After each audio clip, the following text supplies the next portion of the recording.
Hello, good morning, everyone.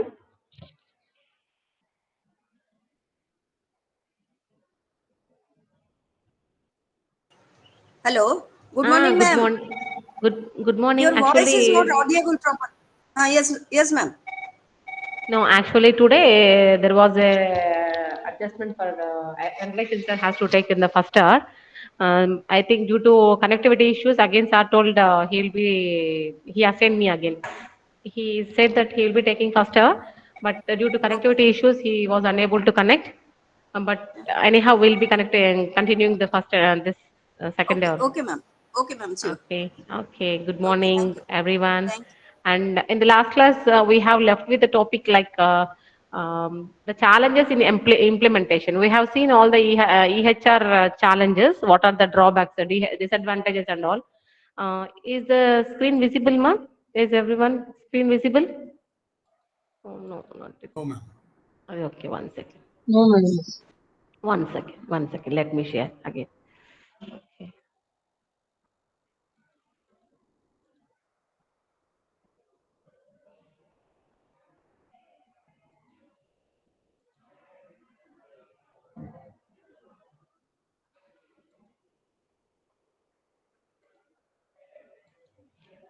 This. So we have remained with the challenges in implementation. So we have discussed the challenges while we are using means that what are the disadvantages yesterday that can be written as disadvantages of EHR. And in case of there is again one more topic in our syllabus that is like EHR and challenges in its implementation. Here it is nothing but when we see the patient's health chart, an electronic health record is nothing but all the patient's health chart, which is in a digital format. It stores the medical history, current health status, progress reports, and other details of patients in a single location. This is called as EHR, as we know. And while using these things in its implementation, we have some problems like. I'll show the problems directly.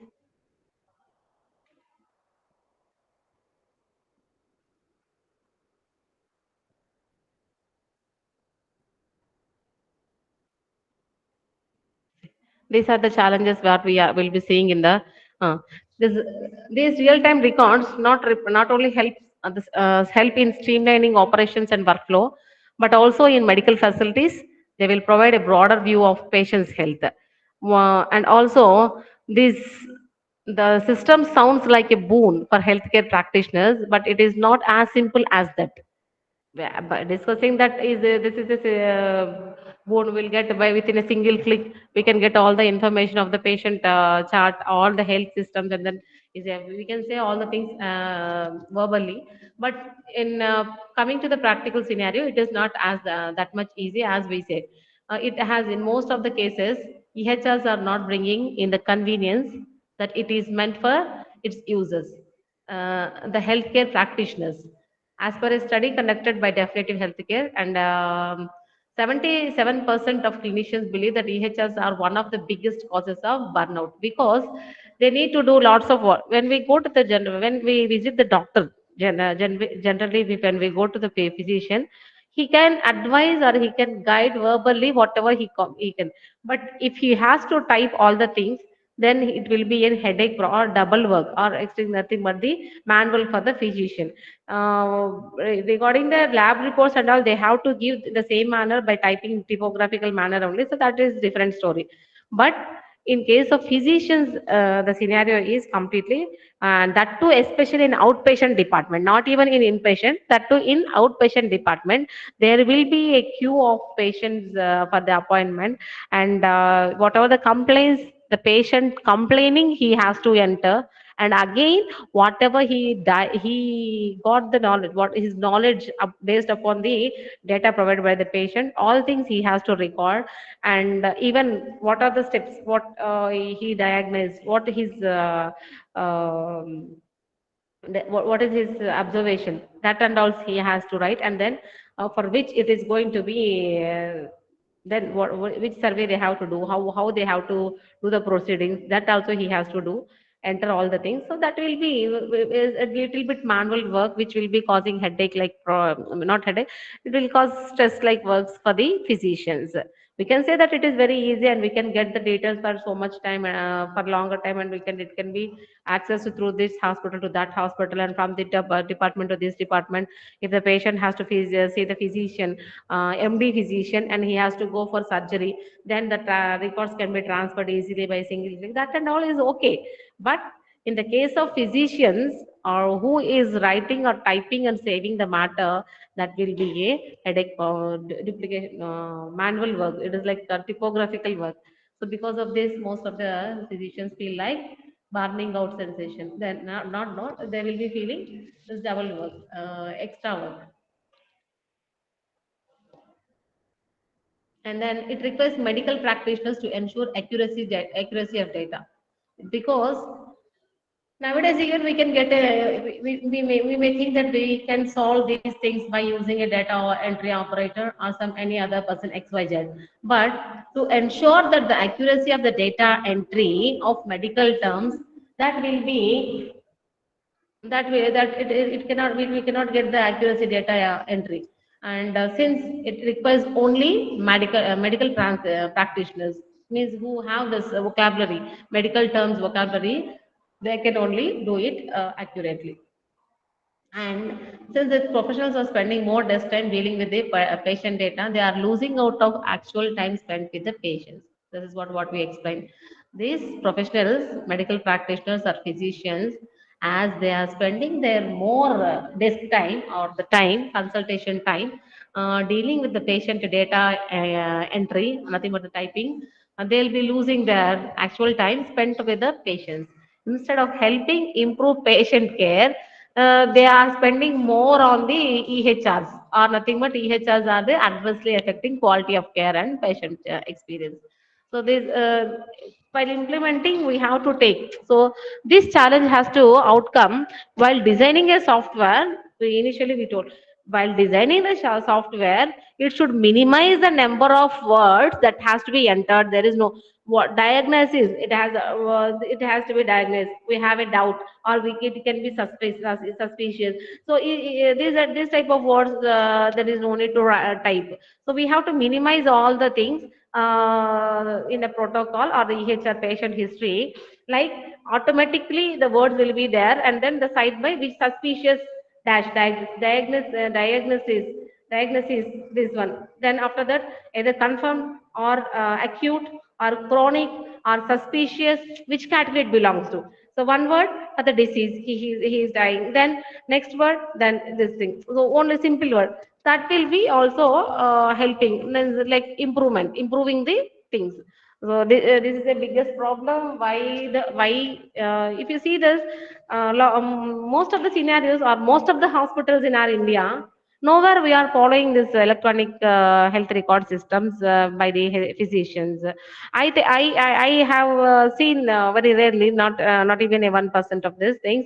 Only diagnostic report and all those will be can be accessed by the doctors or physicians through their mail ID, but not all the data which cannot. They'll be writing paper based only, because this will save the practitioners. Nowadays the physician, instead of spending more time in the healthcare or patient care, he cannot sit and do all this uh, data entry operator works. So this we can minimize while designing the EHR itself. To overcome this challenge, or during implementation challenges, all these things, why the physicians are not being or willing to process this, or why this one and all, because this of the we have to educate. I'll discuss again how to run smoothly. So this is the thing why we are not mostly preferring this EHRs in India. This is not the only reason why medical professions are not very fond of EHRs. There are other issues like data as well. While it is known to provide real-time data and valuable insights that can help improve healthcare practices, the quality of data is questionable. See here, not only the typing work, because of the typing work, even sometimes they feel regarding the data as well. The issues with the data. While it is known to provide real-time data and valuable insights, Here, they cannot get the real time data because in outpatient department they cannot continuously monitor the data. See, we will be relying upon the patient. If the patient is coming with a problem like stomach pain and stomach a severe stomach pain, they may give some painkillers and then they will be sending of him back, and then after come again asking them to come back after 2 days, or a fever instead of stomach pain we can that's fever, and they will be giving the doctor will be prescribing some medications, and then they will be asking the patient to take the paracetamol or the tablet they are given SOS or 6 hours once this and those and all those things. But instead of taking and ask him to come back after 2 days if the fever is not reduced or whatever, if any worse situation is happened, then if the patient is returning after 2 days and he is complaining that he is not observing the fever during night times, he is observing only during day times, because in the night times he used to sleep, and then they complain that I have the fever only morning. But this is not the actual real time data, because he don't know, he is not continuously monitoring that whether the fever is on or off during nights because he is not awake.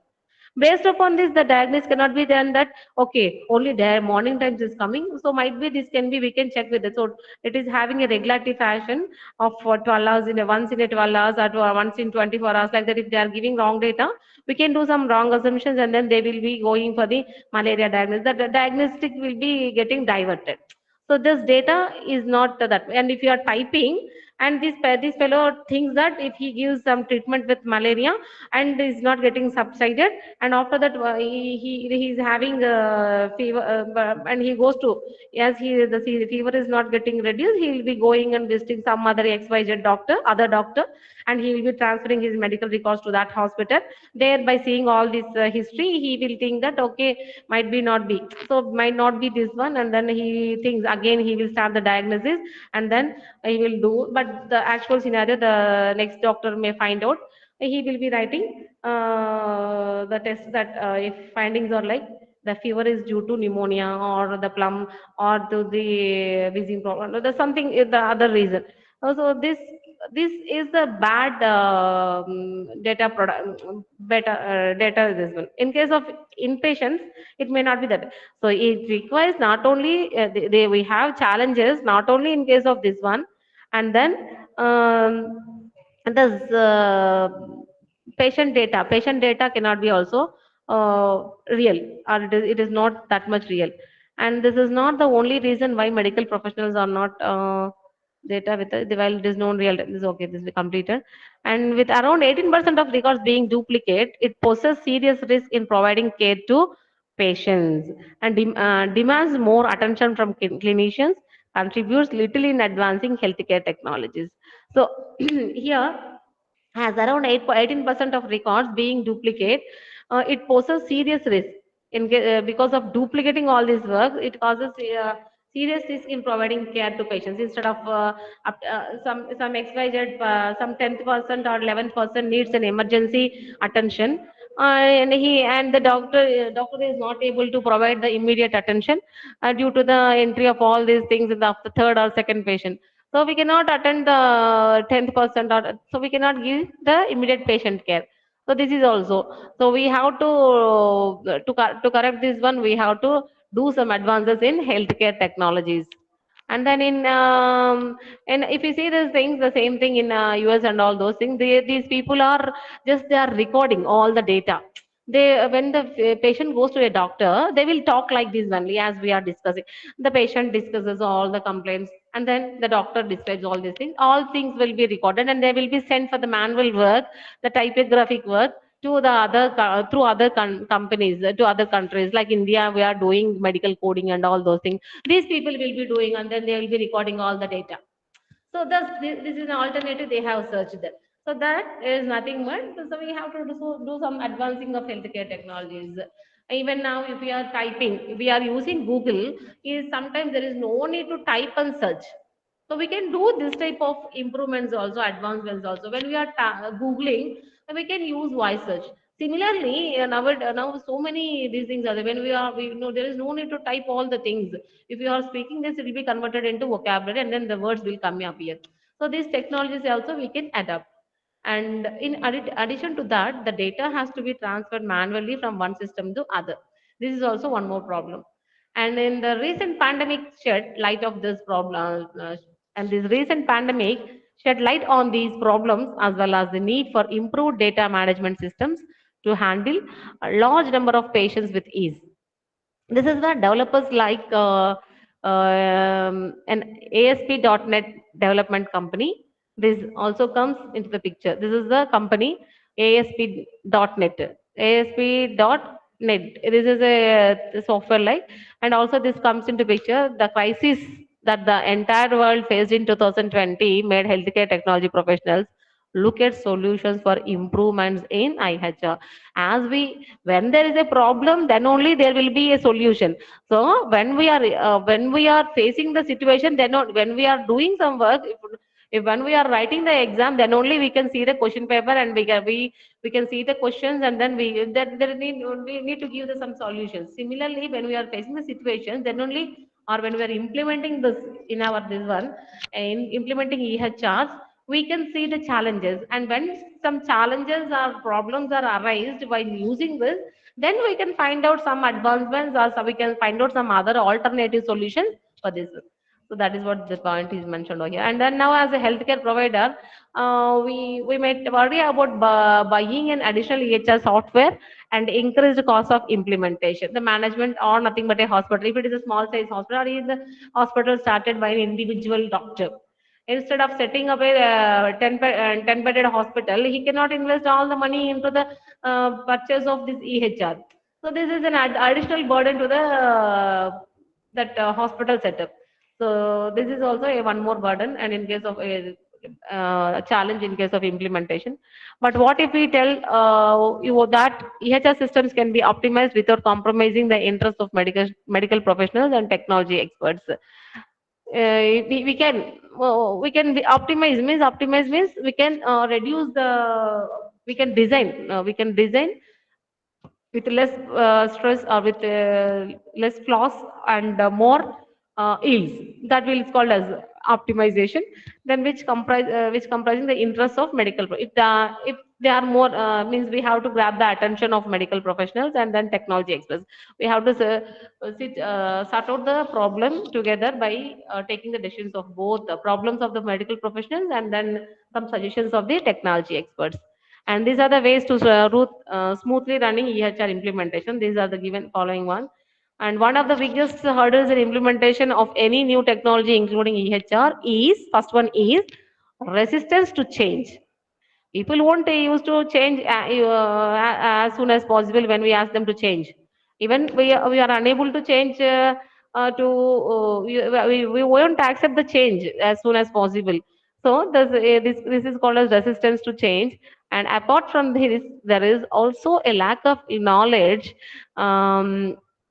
of the purpose and development of these technologies among clinicians who use it. To minimize the challenges discussed above, healthcare professionals need to be involved with EHR systems right from the development stage. If see in the anyhow we cannot avoid this EHR. Now it is, if it is compelled, then what we can do is we can minimize the challenges discussed above, like minimizing the data entry and then vocabulary and to be entered or enter into, or even sometimes we can click all, select yes, no, no, yes, okay. This like this we can minimize. But also sometimes by adding their perspectives, they can help make them more specific to use. By taking some specific specific suggestions from that physicians or medical practitioners, we can even more improve this one. This is nothing but a collaborative approach between medical practitioners and the software developers. In the development and implementation of EHR will enhance its effectiveness. If you are doing in such manner, means if you are making a collaborative approach, means between by taking the considerations of both the medical practitioners and the software developers, or nothing but the EHR policy developers or the vendor, we can enhance the effectiveness in the long run. Here are some actionable steps that will help in smooth running or smooth execution of EHR.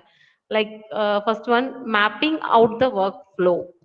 But it's nothing but how we have to design, what is the workflow, what we have to do. So we just rough mapping. Implementing EHRs is not limited to digitalizing patient records, but extends to redesigning operations and workflows. So if we are discussing all these points, they may get compromised, and then they will outcome from the resistance to get changed. And like the introduction of any technology disrupts the way a task is performed, EHR systems will render certain processes absolutely. And then moving to a new way of executing workflows will also take time. Close evaluation of processes in the early stages of development of EHR helps bring in efficacy to the eventual implementation.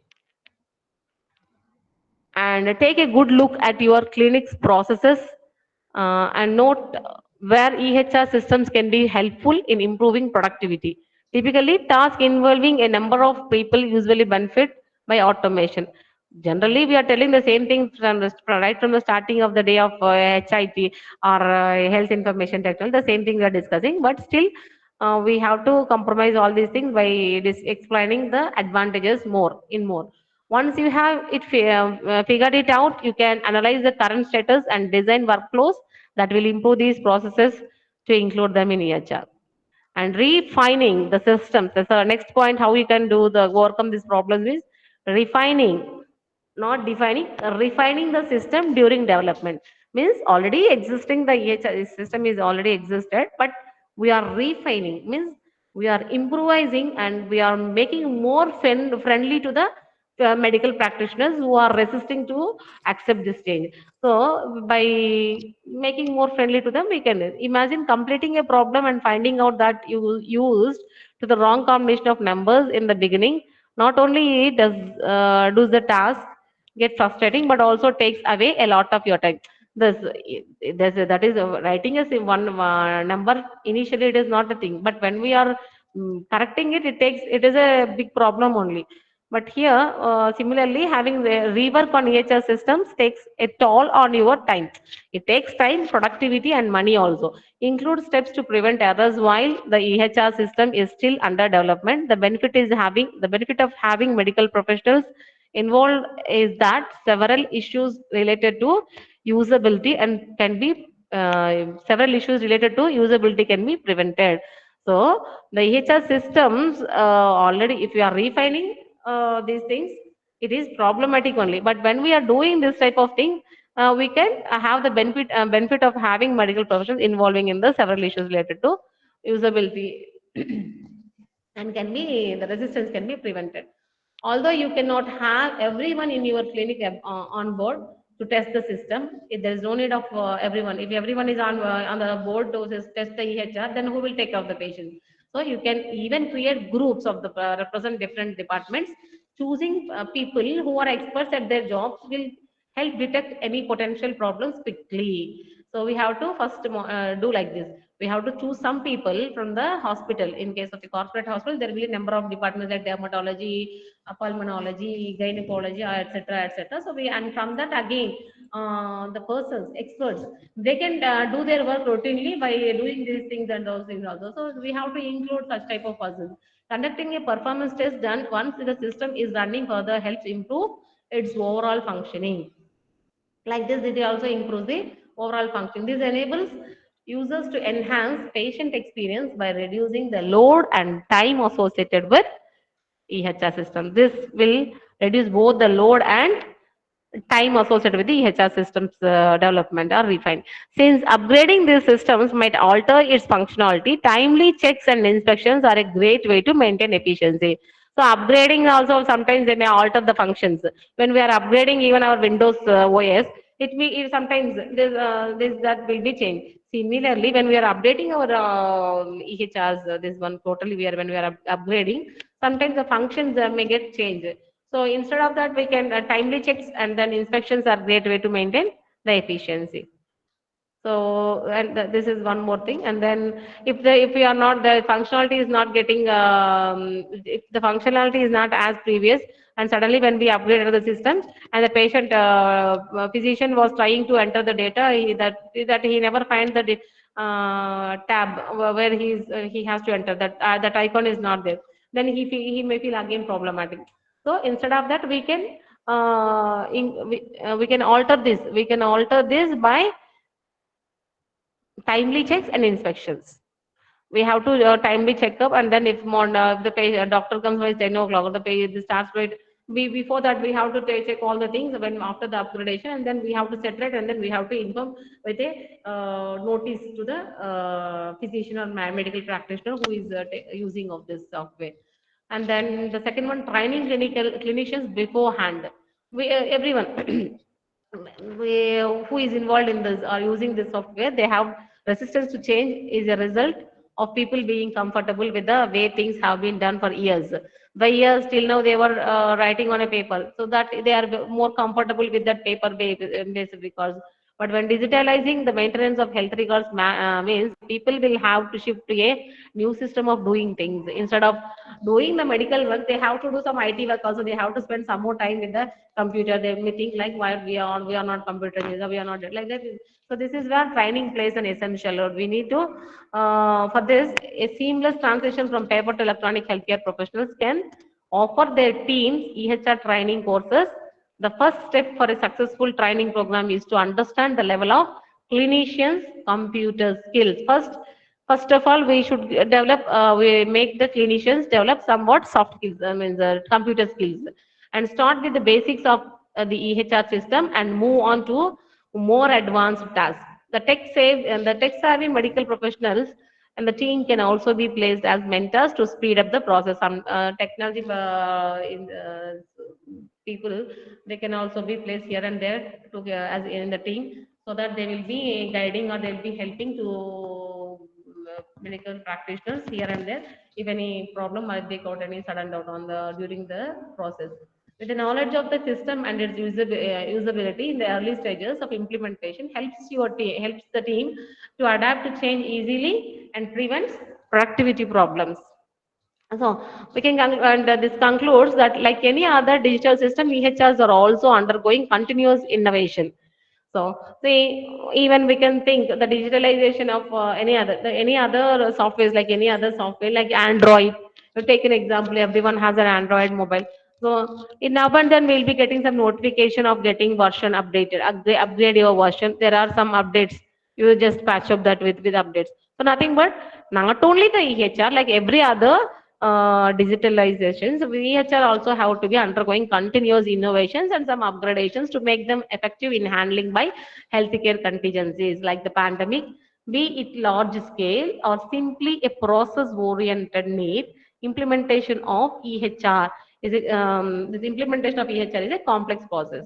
So based upon all these things, it is a complex process because of it is a large scale, as it is a large scale, but it is not a simply a process or it is a oriented one. All these implementation becomes a complex process. By taking the above mentioned measures, as well as working along with your software developers or the vendor who is developing the EHR system or the healthcare technology, who is then we can also successfully bring efficiency to our healthcare facility.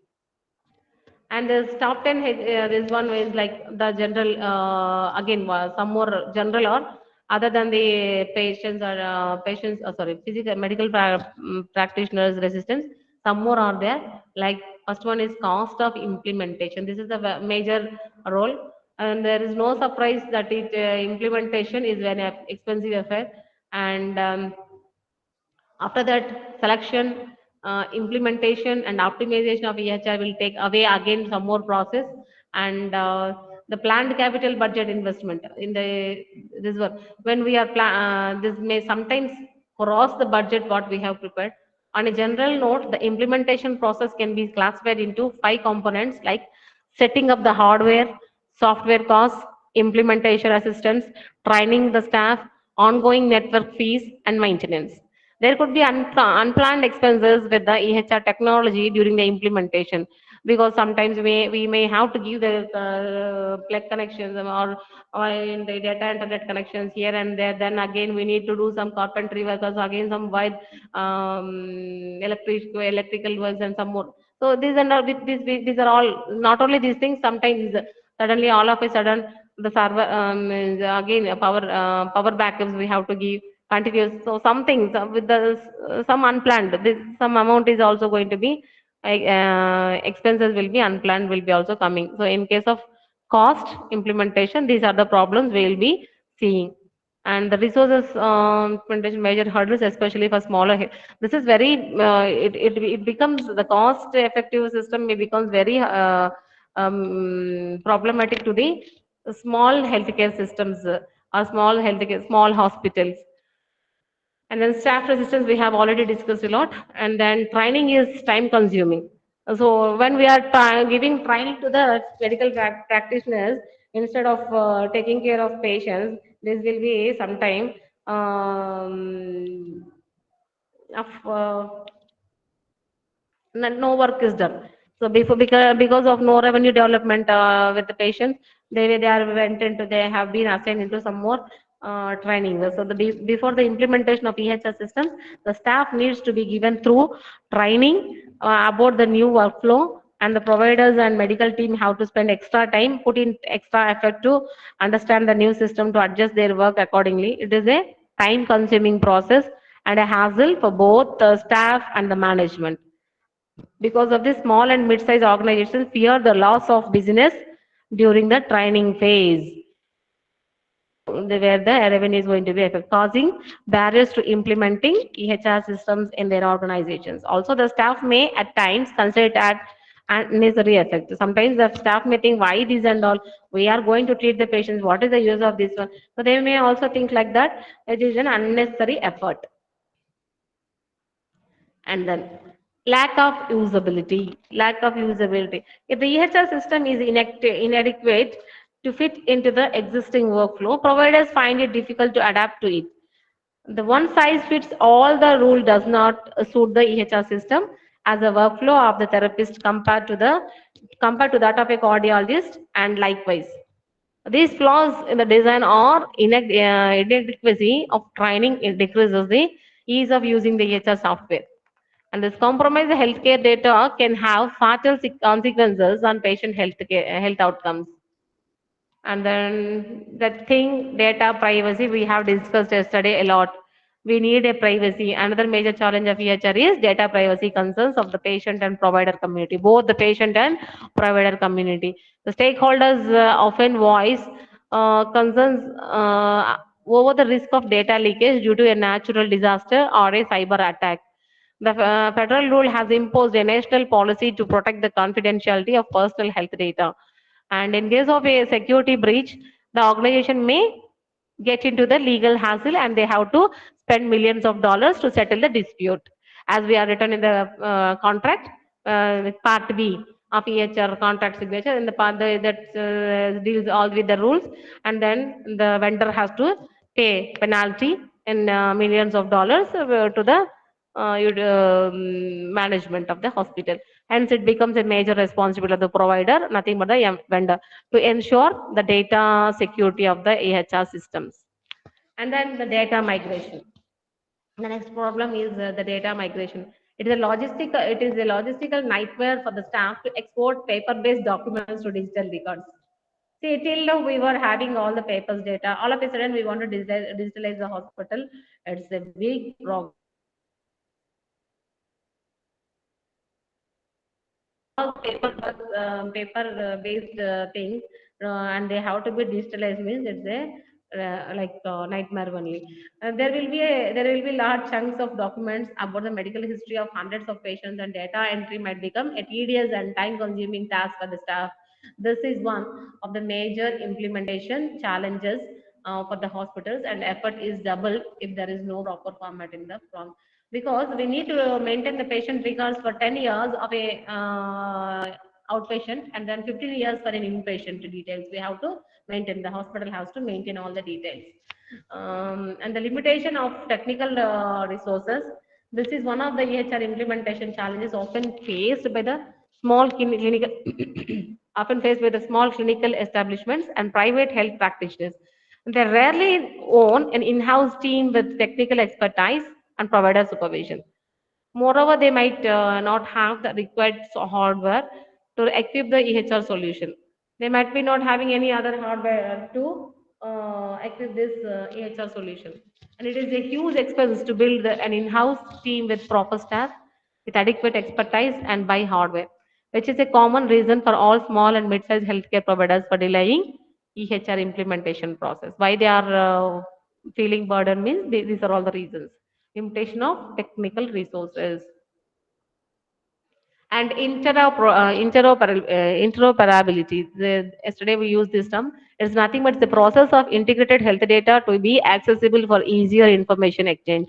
Health information exchange is very HIE is important term in our HIT. So here the information exchange providers and hospitals. The interoperability enables providers and healthcare practitioners to have access to patient data in a consolidated and structuralized manner to provide better treatment and care delivery services. So this interoperability in EHR is necessity to understand a patient's complete health record, yet it remains one of the major challenges in electronic health records for the proper data transference. And whereas the lack of interoperability can hinder care coordination and health outcomes can differ from identifying the cause of medical assistance. So this lack of, if you are not having this interoperability means nothing but we are not having some proper coordination, we cannot provide the proper care what we are meant. Next, ninth one is a lack of proper planning. This is more or less brings in a cultural change in the organization rather than a mere technology upgrade. Hence, the change in management aspects of EHR implementation became a real challenge. And without having a structuralized plan for EHR implementation can lead to data breaches and cybersecurity threats and to patient of patient information. The successful implementation and substantiability of EHR systems can be a far-fetched dream without a great amount of planning involved. So whenever we are not planning even to do our regular activities, we need to plan priorly. If you are not planning priorly and we are doing something, that will not be giving the proper yield. So if everything for each and every work, we need proper planning. If lack of this is the one more I think if you are doing properly planning, we can even smoothly make ease of implementation of EHR. And lack of communication. If it is, see, effective communication between the healthcare provider, IT vendor, and the patients is essential to build a good AHR system. So nothing but as we discussed in the previous points, we need to sort out the problem or we need to design the EHR system by taking the considerations of both the medical practitioners and the IT people who are developing this software. So if there is no proper communication, this may not easy or we may not get the desired results. So it is not a one-time activity, but continuous process to ensure the expectations of all the parties are met. So who are utilizing all the EHR system software, their expectations have to be met. And the concerns and feedback of the provider should be addressed appropriately, and the vendor should be able to build effective tools as per the requirement of the provider. This or without proper communication, this cannot be attained. The goals cannot be met, and hence creating a massive pool of EHR challenges in integrating data collection systems. And then the implementation solutions to overcome challenges are like having a strategic plan, aiding in clinical research, and improvement in productivity. And here in this improvement, the benefits of EHR implementation will reduce the pressure on staff and enhance productivity to continue providing better healthcare services. This digitalization of data helps to remove redundancy and improves the speed of processing patient information to ensure faster transmission of data to providers. This is nothing but, as we discussed in earlier classes, that by transferring the data fastly, this one we can give more better care. This next one, treat consultants as partners and ensure strong leadership, ensuring improved patient experience, follow a timeline, ensure ample training, and work with experts and strategies for EHR implementation software that we are following. So these are the things where we can overcome. And here, and there is one more topic in the first unit I want to discuss the world, the web of informatics. So for that, I want to discuss some more things. So this one, um,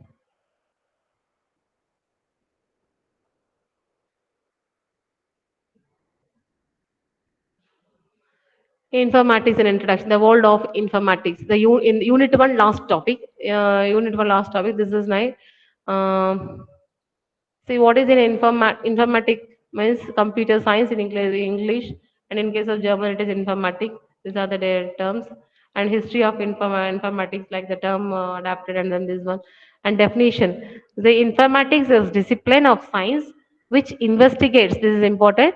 Informatics is a discipline of science which investigates the structure and properties of the scientific information as well as the regularities of scientific information activity, its theory, history, methodology, and organization. So this is the definition of informatics. And then generally the meaning of the term consists of the theory of scientific information, study of the use of information technology, interaction of technology, or human organization structures. Simply, it can be said as a discipline of science which investigates the structure and properties of scientific information as well as the regularities of scientific information, activity, its theory, history, methodology, and organization. So the components of this information system is information systems. These are the components: data, people, network, software, and hardware. And what is the scope of on informatics is representations like paper instead of using either in paper, analog, digital records, whatever it may that is called as in these are the representations and processing, human reasoning, digital computation, digital computational and organizational process, communication again human communication or human computer interface, computer communication networks, these are the channels of communication. And information representation in is like representation like world wide web or metadata or structured data or relational data and markup.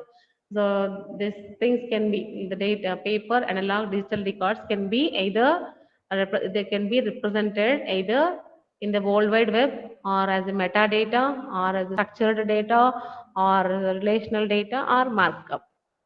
And this in case of processing and communication, it can be data, information, and knowledge. As we discussed, data is a raw source, then from which we'll be getting information, then knowledge, and then wisdom. So here, natural. Then these are the. This is one more thing. Then natural language processing (NLP), automated text process, document clustering, automated natural language generation, and the medical informatics in our things, the thing is like if you are taking patient activity database, here we can see the master patient index, patient administration system, or order communications like pharmacy or lab or operation theaters or to the maternity lab or others, any other. This is the order of communications orders. And this is the nursing department, and then active patient index, here the master patient index. So based upon these are the communication channels. This is nothing but the information, the process of flow of information. That is nothing but science. Where, as per the definition, what is informatics? Is a discipline of science which investigates the structure and properties of specific information as well as the regularities of scientific information activity, its theory and method, how it is going and how it is getting organized. See here, the same thing here we are doing in case of medical informatics. So these are how it is structured, how it is organized, and through where it is going. And this we can see the coding, patient activities base, and then clinical support systems, case-based contact management, financial reporting, staffing, etc. And social, this we don't need social informatics and all. And one more thing is we have to discuss.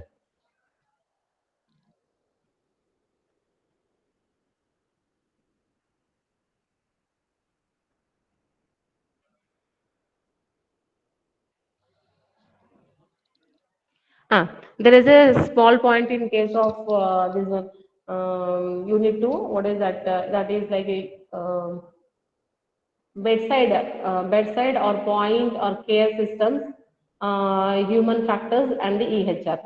I just want to discuss orally. This is the last topic.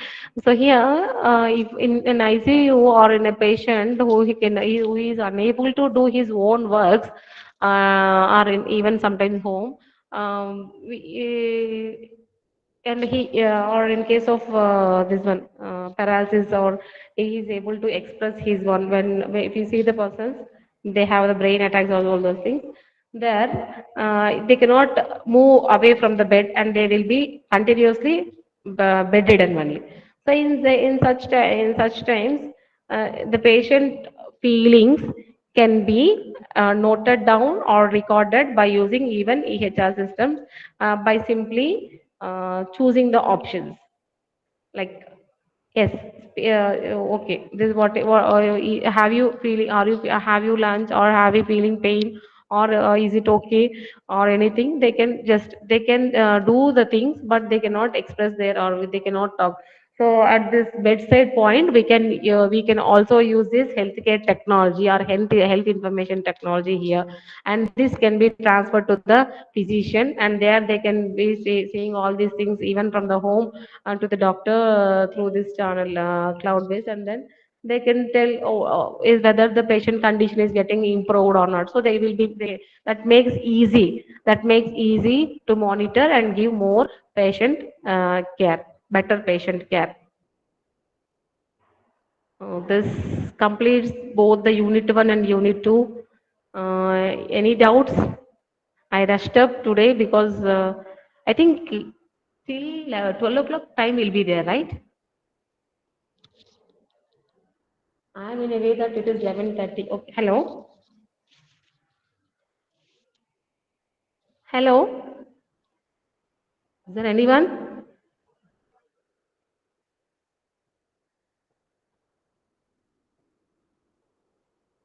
Any doubts?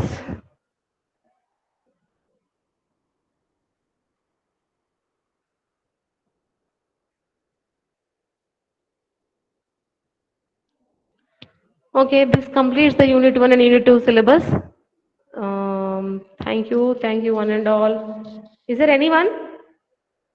Any doubts?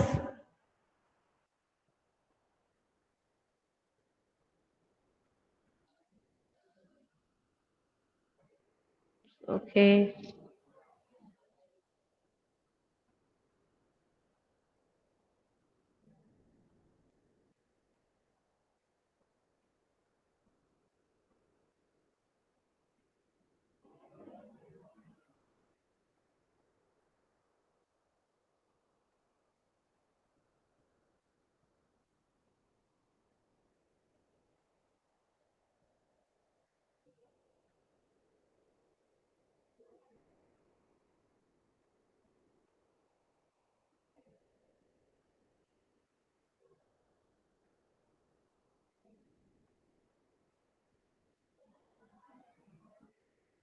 Okay, then I'll wind up. Thank you, one and all.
Ma'am.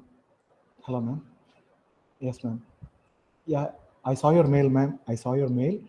Ma'am, please, actually, I am delivering a lecture online, ma'am. I'll call you by 1 o'clock, ma'am. Okay. Right, ma'am. Thank you. Thank you.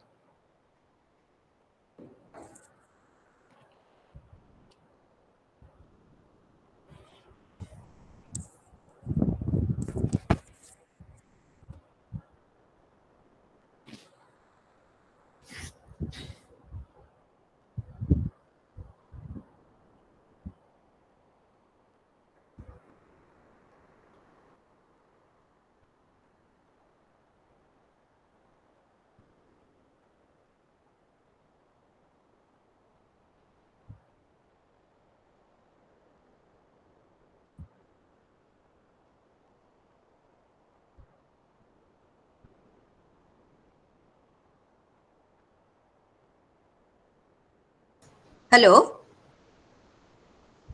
Hello. William, sir.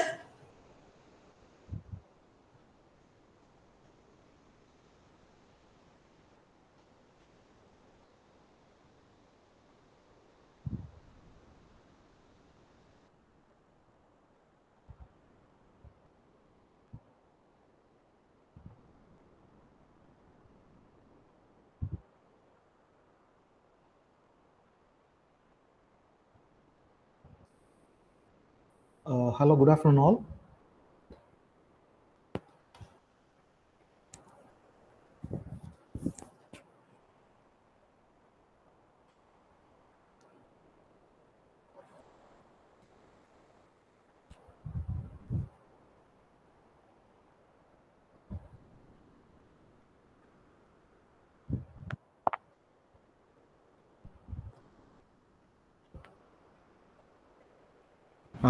Am I audible now? Am Yes, I sir. audible? Yeah. Yes, yes, sir. Can you start the session? Yeah, please. Yeah. Okay. Hello. Yeah. Yes, ma'am. William, sir. Yeah. Yes. Sir, good morning. This is Nivedita, Academic Coordinator. Good morning, ma'am. William, sir. Yes, ma'am. Yes, ma'am. William, sir. I can hear you. I can hear you. I can hear you. I can hear you. Am I not audible? Am I audible? Yes, sir. Yeah. Okay.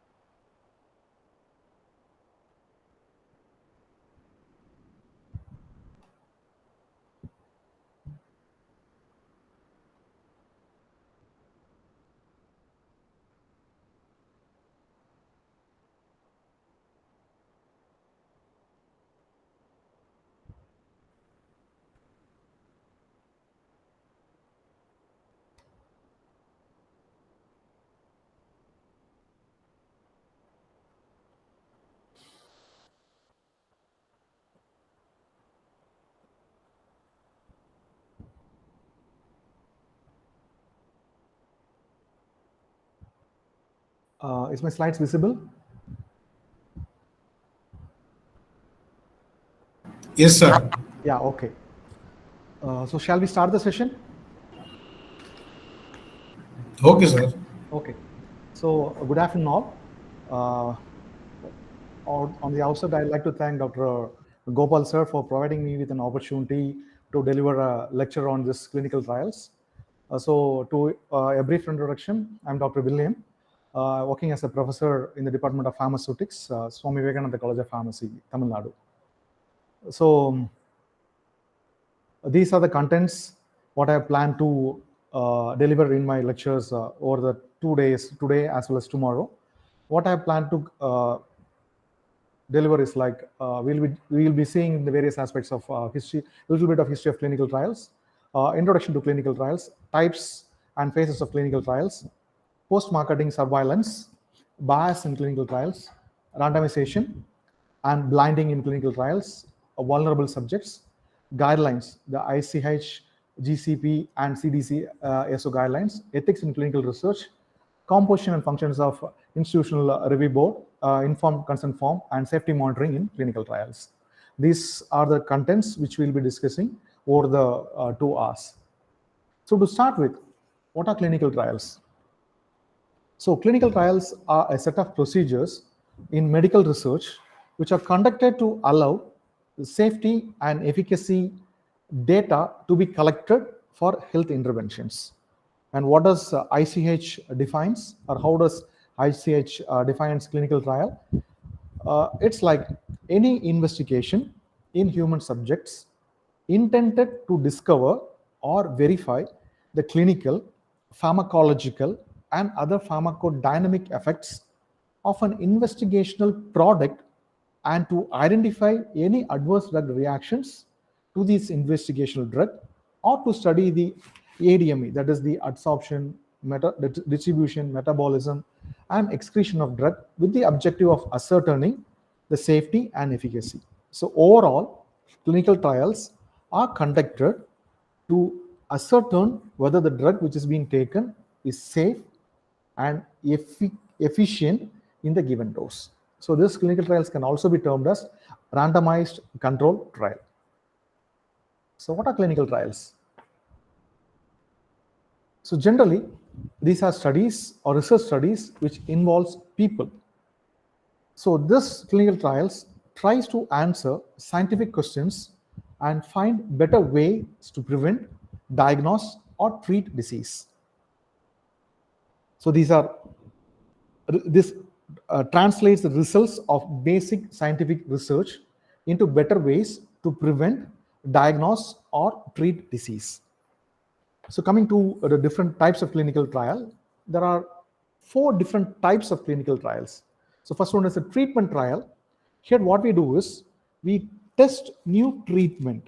The treatment trials test new treatment, maybe a new combination of drugs or new approaches like a surgery or a radiation therapy for a people with particular disease. We are testing new types of treatment or new combination or new approaches. Okay, this is called as treatment trials.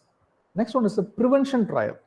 So as the word implies, we look for better ways to prevent disease in people who have never had the disease, or prevent the disease from returning. So prevention trials, either we prevent the disease in people who had never had the disease earlier, or we're trying to prevent the disease who had the disease earlier from preventing it to the patients.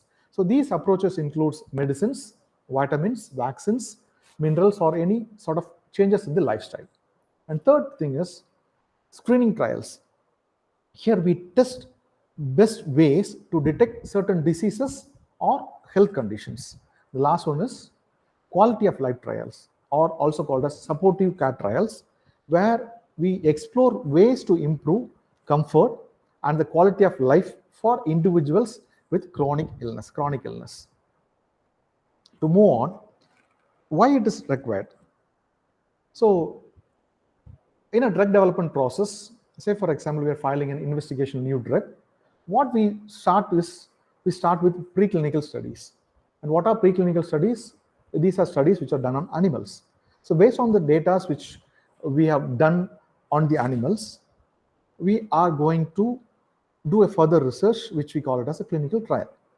So what does this US FDA ask for when we are going to start a clinical trial? So this US FDA asks for what type of drug it is, the type of drug, the description about the drug, the chemistry part of the drug, the preclinical information, the information what we got from the animal studies.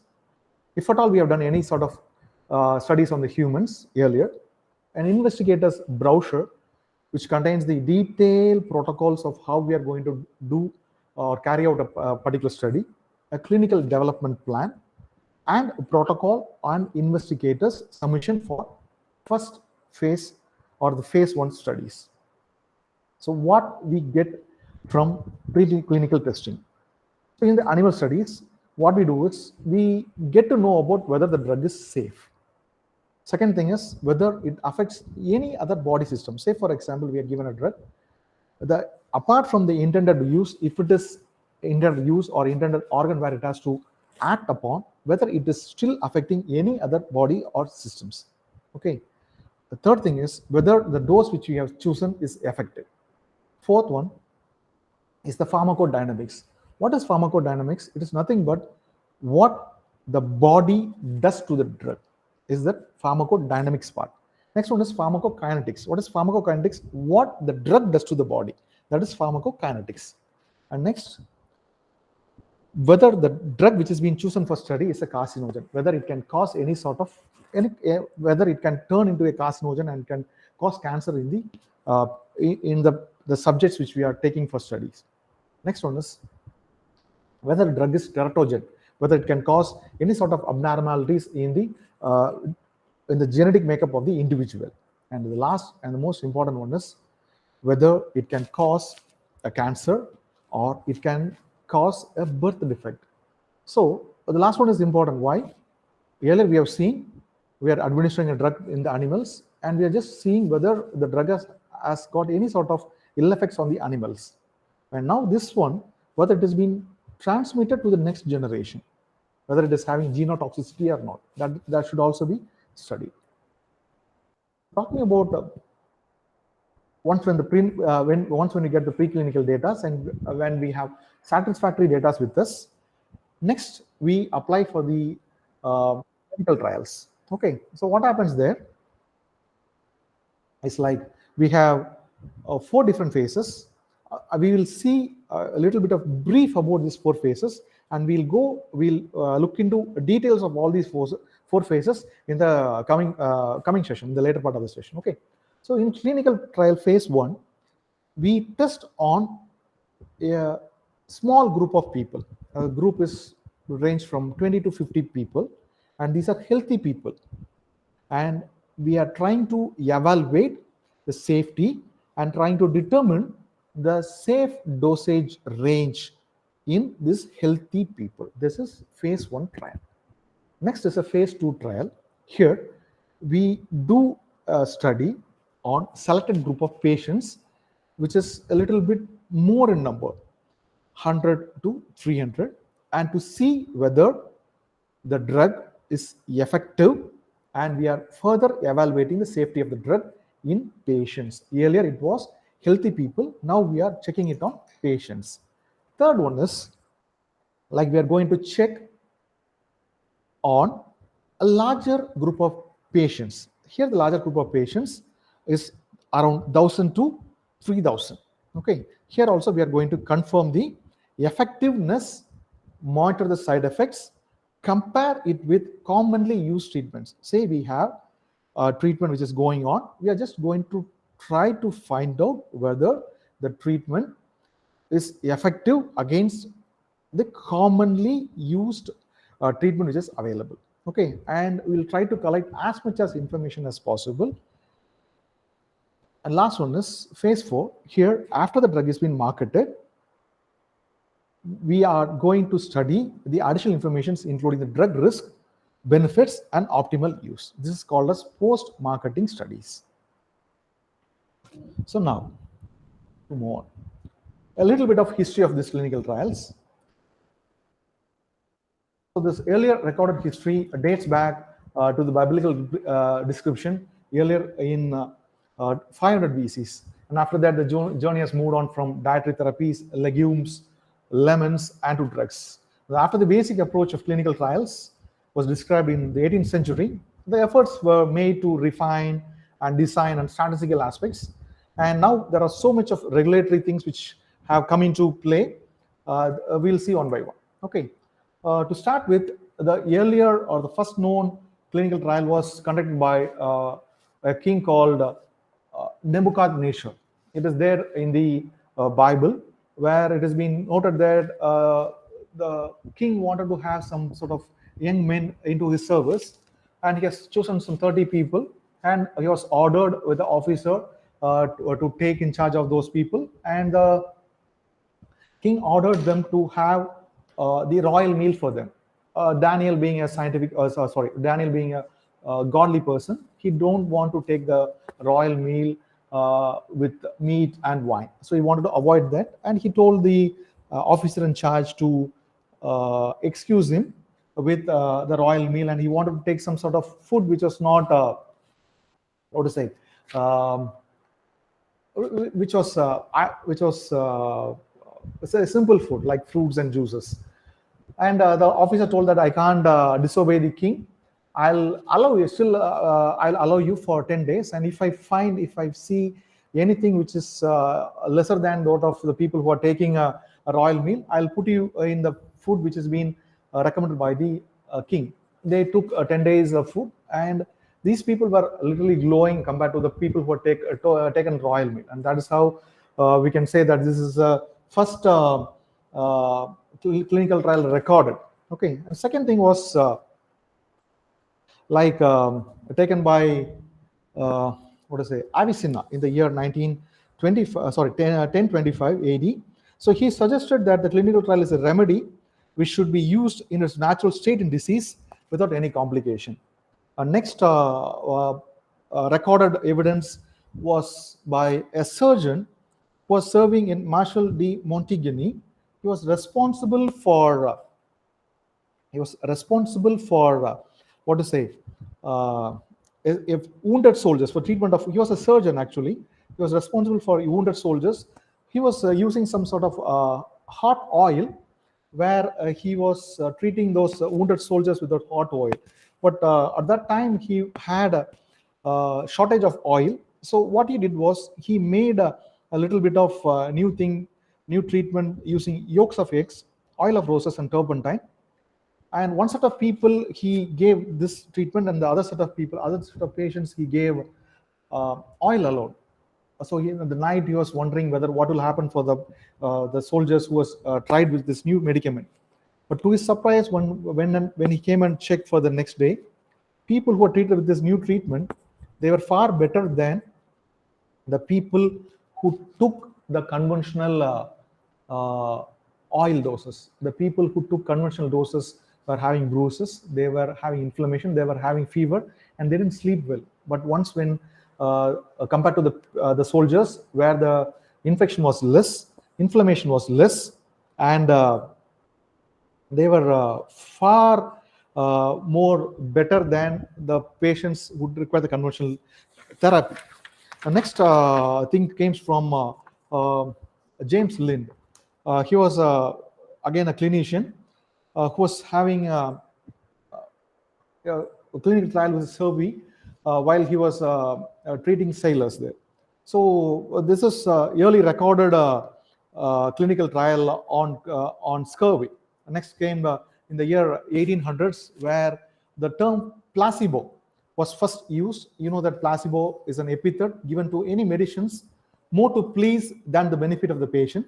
And then placebo therapy was used for simultaneously treating 13 patients suffering from rheumatism. And then in 1943, there was the first double-blinded controlled trial where patulin it was obtained from Penicillium platinum, which was used for common cold. And next thing came was in 1964, where a randomized curative trial was conducted for streptomycin. And apart from this, the turning point was the Nuremberg Code, which was formulated in the year 1947. So what led to the regulations for clinical trial? So ethical framework for human subjects protection was its origin in the ancient Hippocratic Oath, which specifies a prime duty of a physician to avoid harming the patients. However, this oath was not much respected in human experimentation, and more advances in protection for human subjects have been a response to human abuses. Like you might have read about the World War II experiments, which was conducted by the Hitler's doctors in the concentration camps. So this led to the first international guidance on the ethics of medical research involving human subjects, and that is what is called as Nuremberg Code, which was formulated in the year 1947, Although informed consent for participation of research was described as early as 1900, the Nuremberg Code highlighted the essentiality of voluntariness of this consent. And in year 1948, Universal Declaration of Human Rights came into effect, and which expressed the concern about rights of human beings being subjected to involuntary maltreatment. Okay, and later in the year 1964, Helsinki, the World Medical Association articulated general principles and specific guidelines to use of human subjects in medical research, known as Helsinki Declaration. And this Helsinki Declaration has been undergoing changes every few years, and the last one being in 2008. However, the use of placebo and post-trial accesses continues to be in debatable issues. Next is a Council of International. What happened was after this, there are numerous organizations which took care of these clinical trials. And in India, there was starting from 1945, the Clinical Research Unit, the first unit which was formulated under Indian Research Fund Association was formed. Later, it was renamed as ICMR, and the Central Ethical Committee of ICMR was formulated, and then a lot of regulatory things came into effort, like the Schedule Y of the Drugs and Cosmetic Act came into force, which is established regulatory guidelines for clinical trials in India, and it has been regulated and amended in day-to-day practices. And here now we are here where we are dictating a few terms throughout the clinical trials which has been happening in India. So next is most thing is the Council for International Organization in Medical Sciences, fondly called as CMOS, produced detailed guidelines, and these addresses complex issues including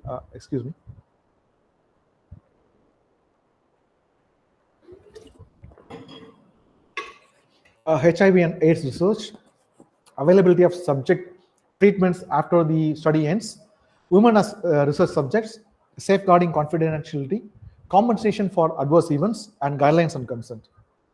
Next comes ICS and GCB guidelines, and these provide unified standard for European Union, Japan, and United States in facilitating mutual acceptance of clinical data and international conference on harmonization.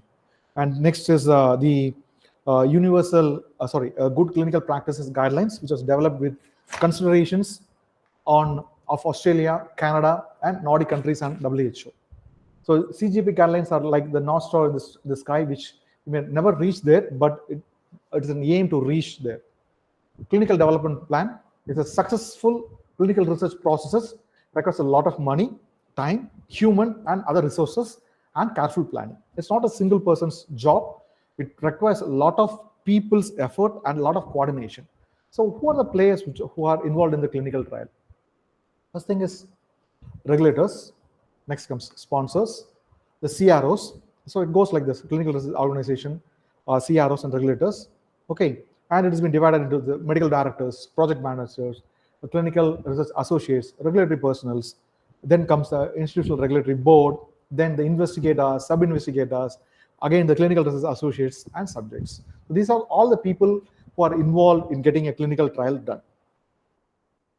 So let's go into a few inverse terms like investigational new drug. It's nothing but a new drug, and maybe an antibiotic or drug or a biological drug that is used in a clinical investigation. It also provides a biological product used in vitro for diagnosis purpose.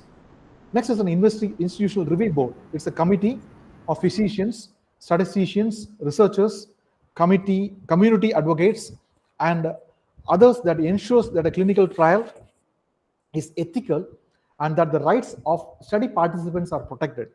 All clinical trials must be approved by an IRB before the study begins. Next one is a new drug application, NDA, an application submitted by the manufacturer of the drug to the FDA after clinical trials have been completed for the license to market the drug for the specified indication. So the study team at trial site.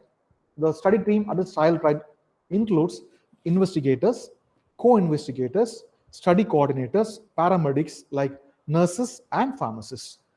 in unblinded personnel like the coordinator, nurse, pharmacist are required in blinded trial for dispensing the trial medication to the study subjects. And clear delegation of duties to the study team members is essential for smooth execution of a clinical trial.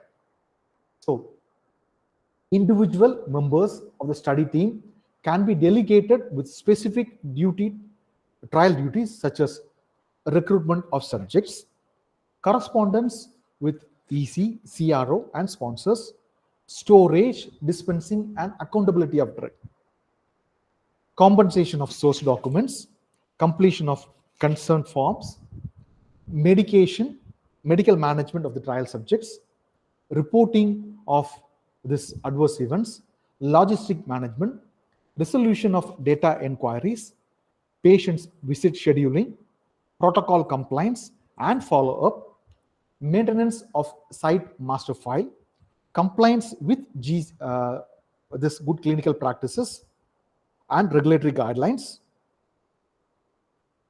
and then tracking of payment and study care, storage, dispensing, and accountability of drug. It's very, very important. Why? Whenever we are dealing with drugs which are intended for clinical trial, it cannot be kept with the drugs which are there along with the other drugs which is be there for prescription. It has to be kept in a separate compartment which is there in a lock and key.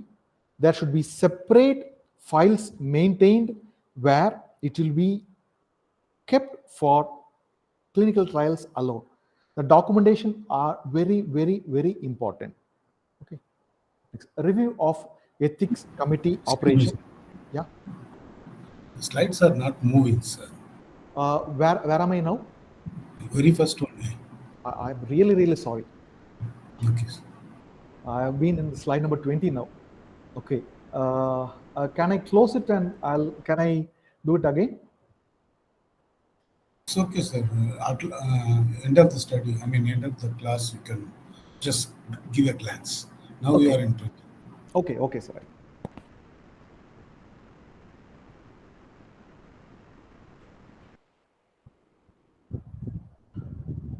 So can you?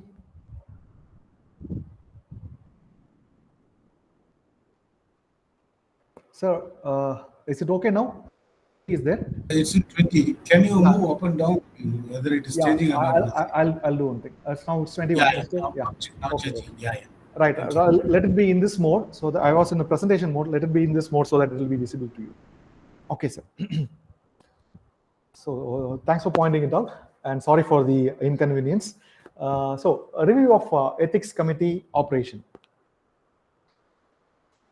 So now,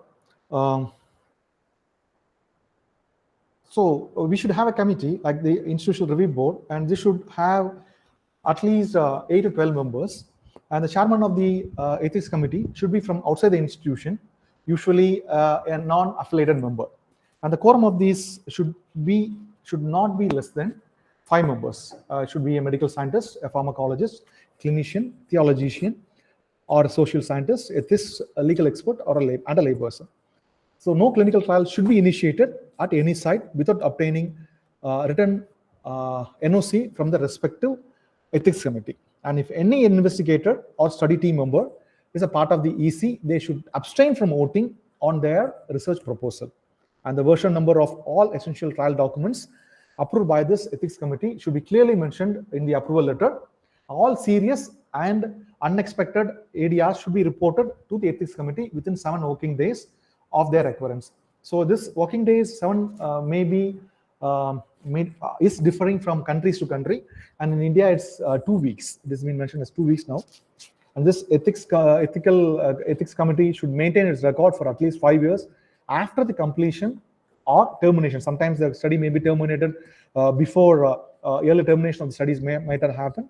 And whatever date it is terminated, or whatever date the study has been completed, the record should be maintained for at least 5 years. At least 5 years. Next is a source document. So what is a source document? It is the data. It's a document where the information on patient's medical condition and treatment is recorded for the very first time. So this should contain accurate and authentic and complete information on patients' medical conditions, like laboratory results, treatment administered, adverse effects, and corrective medicines. And in case if he's having any allergies to any sort of medications, those substances, those stuff should also be included. And this should have proper control and access to the investigators and should reveal what was done and when the procedure was done. All information regarding patient's physical laboratory medical test should be kept in one file with valid signatures and date of the concerned persons. And this document should be properly archived for preservation. Electronic data of the source document should be ensured for security, validation, and for backup control. And what are the infrastructure requirements required for the place where we are going to carry out this clinical trials? So space for storing clinical trial documents and materials, communication facilities, local laboratory facilities, ultrasonography, biopsy, CT scan, MRI scan facilities, wards, ICUs, and operation theater facility, archival facilities for storing the records, lockable trial rooms, storage cabinets, lockable cabinets, fridge, national and international accredited laboratories, and well-controlled quality control standards. And site evaluation is done to ensure of non-disclosure of agreement by the site, investigators as per the sponsors and the CROs, maintain confidentiality of information given by sponsors, CRO to the site, and investigators.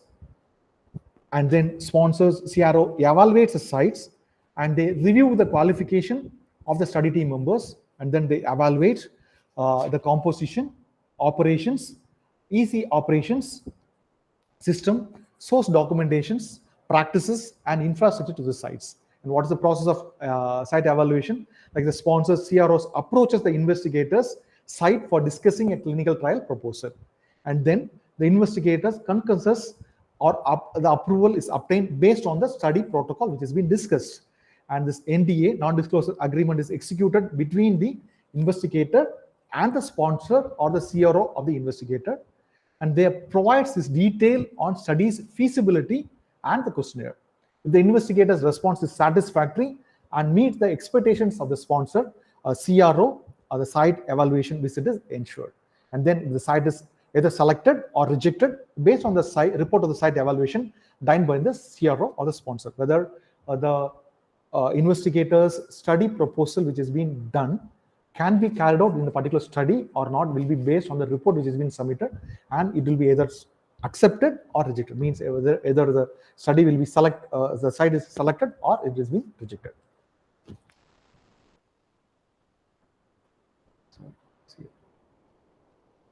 Okay, site activation.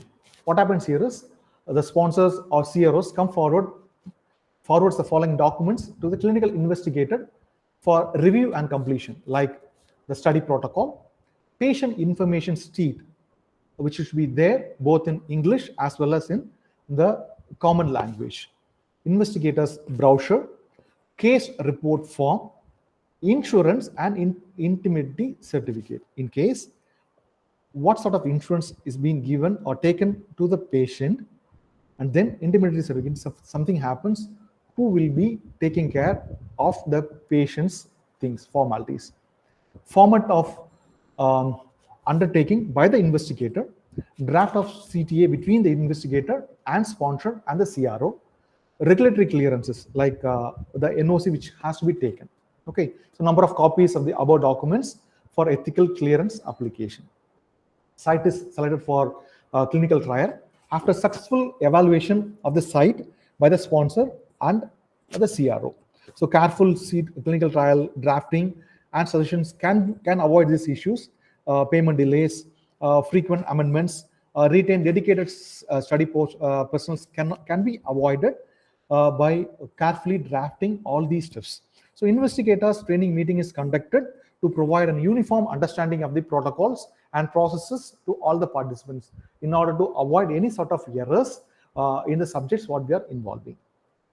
So site initiation visit is done by the sponsors who verifies that the investigators and the team are trained on the particular study requirement.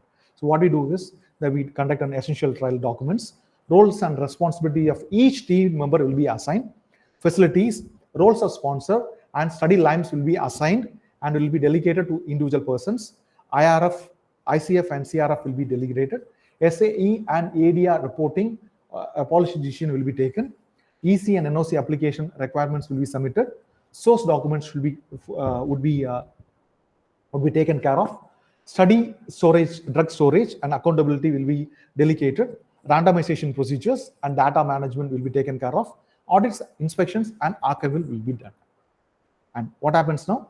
Subject enrollment and informed consent form administration. This informed consent form is a procedure to take the consent of the participant after being completely briefed about the trial and the outcome. So we are educating the participant after briefing them with the trial, what sort of trial he is going to be enrolled and what sort of outcome is being expected. The sponsor has the responsibility to detail all the risks, regulatory needs, and procedures of the trial in the informed consent form in vernacular of the subject, vernacular language of the subject. And then the subject and the investigator obtaining the consent form must sign in the consent form with the date at the appropriate places. And after this, one copy of this signed form should be given to the subject, and ICF should be obtained by the investigator. In case the subject is illiterate, one impartial person should be present during this discussion and sign. Any amendment done in obtained ICF should be subjected to ethical committee approval, and subject should be reconsented. If they are doing any sort of amendment, this amendment should be approved by the ethics committee, and the subject should be reconsented. Only is EC approved consent form should be used in all enrollments, and data required in this protocol should be carefully recorded in the source documents and later transcribed in the clinical review forms. Maintenance of source documents, excuse me.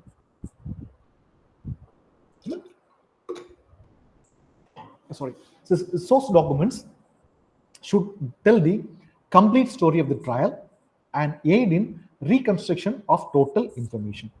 This CRFs and the source documents refers to quality of life questionnaires, evaluation scales, patient demographies, and it should be maintained in the protocol. And again, documentations of all transactions of the study drug should lead to 100% of drug accountability. Incomplete and inappropriate source documents can lead to audit issues, and well-maintained source documents help in reconstructions and study at any point of time. All the source documents are required to be archived for a specific period of 10 to 15 years after the completion of study for future audits.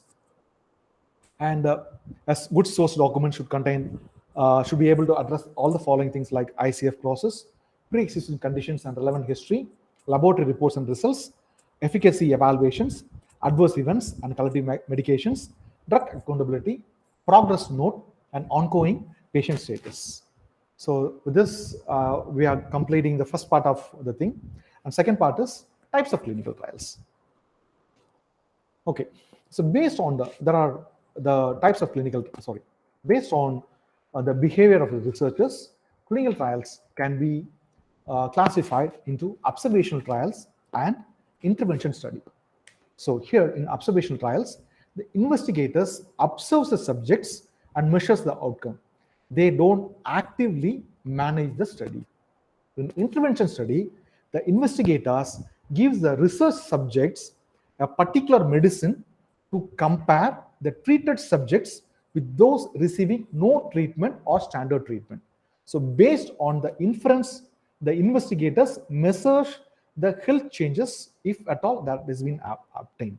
So observations, the trials, it's just observes the measure of the outcomes, whereas in intervention, drug is being given, and based on the outcome or based on the inferences, the investigators measures the health changes. So based on the purpose, that the earlier one was based on the behavior of the researchers. Next one is based on the purpose.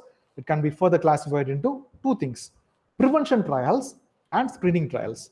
So in prevention trials, we attempt to find better ways to prevent disease in people who were never susceptible, or to prevent a disease from returning. Two things here. There is a group of population, and in this group of population, the people were not exposed to a particular disease. We are trying to find a trial to prevent disease in people who were never susceptible to it.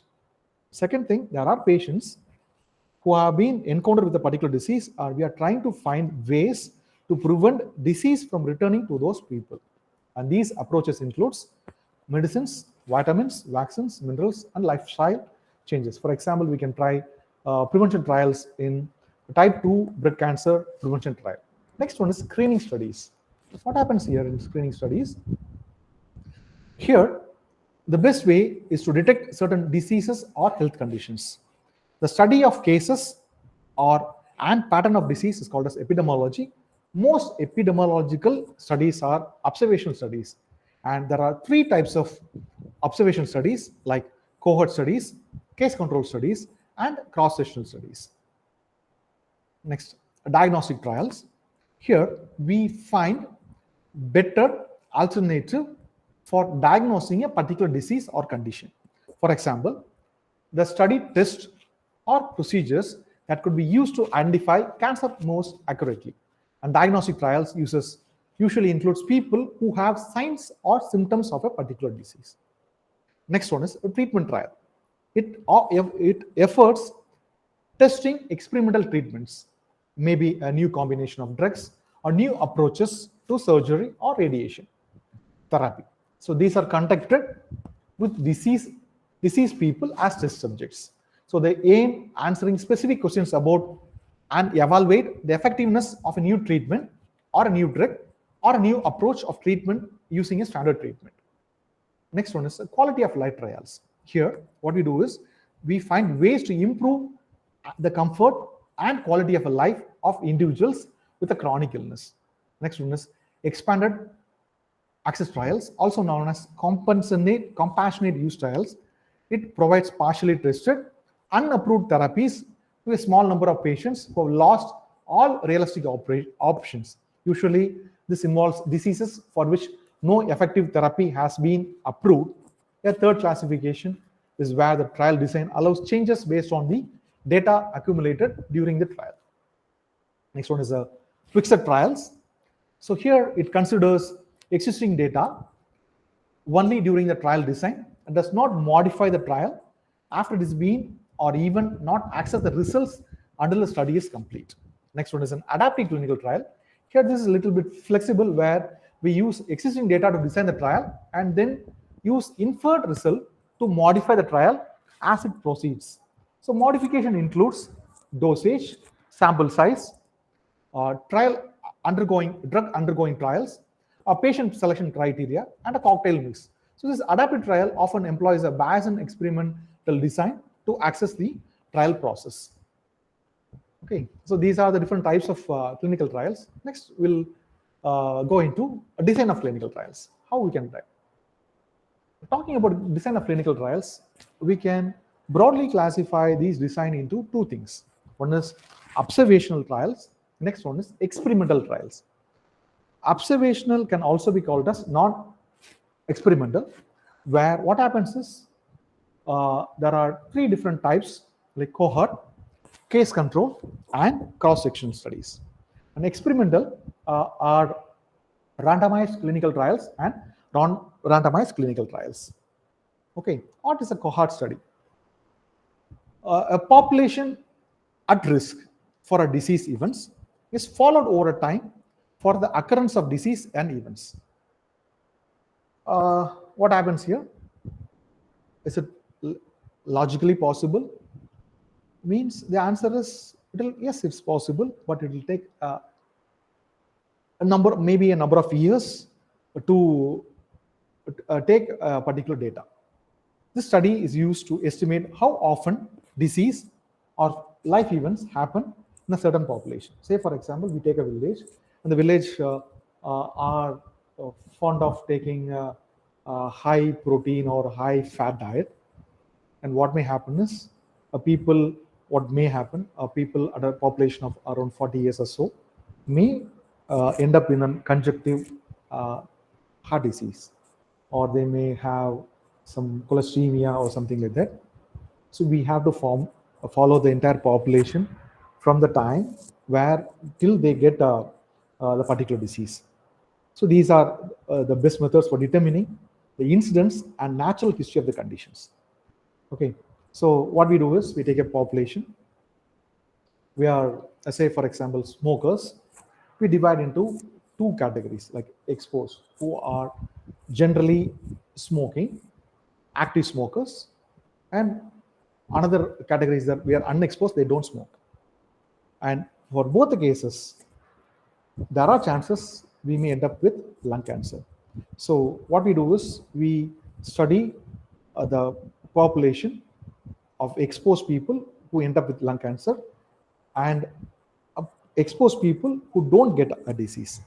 And the same may also be possible that unexposed person may also get a lung cancer and they might not also get the disease at all.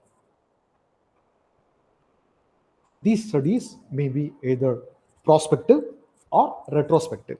So what happens in the prospective study? A group of people is chosen who do not have the outcome of interest, for example, a myocardial infarction or something like that. The investigator then measures a variety of variables that might be relevant to the development of the conditions. Next, this is a retrospective effect. Here, these use data already collected from other purposes. This methodology is the same, but the study is performed. The outcome is already developed. So we get the clinical data from already collected data. So what does it? The prospective studies are carried out from time to time till the future, can be tailored to collect a specific exposure rate, but long wait for the events can occur, can be expensive and prone to high dropout rates. And retrospective, here look at the medical events from past to present. So information is already available with us, and difficulty in tracing a subject and doubt on quality of recorded information is not possible. And coming to cross-sectional studies is a type of study. It's an observation study that are primarily used to determine the prevalence. So prevalence equals the number of cases in the population at the given point of prevalence is the number of it's a population and the number of population already having the disease. So all the measurement on each population person can be made at one point in a time. Please excuse me just a minute.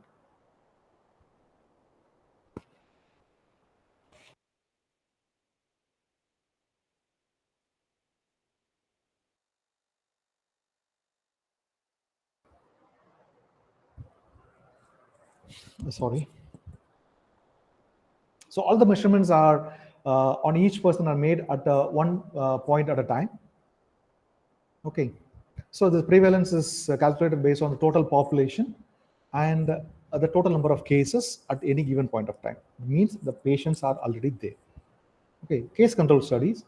So it's an observational study that composes patients who have diseases or outcome of our interest with patients who do not have the disease or outcome, and they look back retrospectively to compare how frequently the exposure to the risk factor is present in each groups. So what we do is we take two cases, two arms, like we have cases and we have control. And in the cases we have exposed and we have no unexposed. In controls also we have exposed and unexposed, and this is based on the ratio where number of exposed cases versus the number of non-exposed cases in the control versus number of number of exposed control versus the number of unexposed control.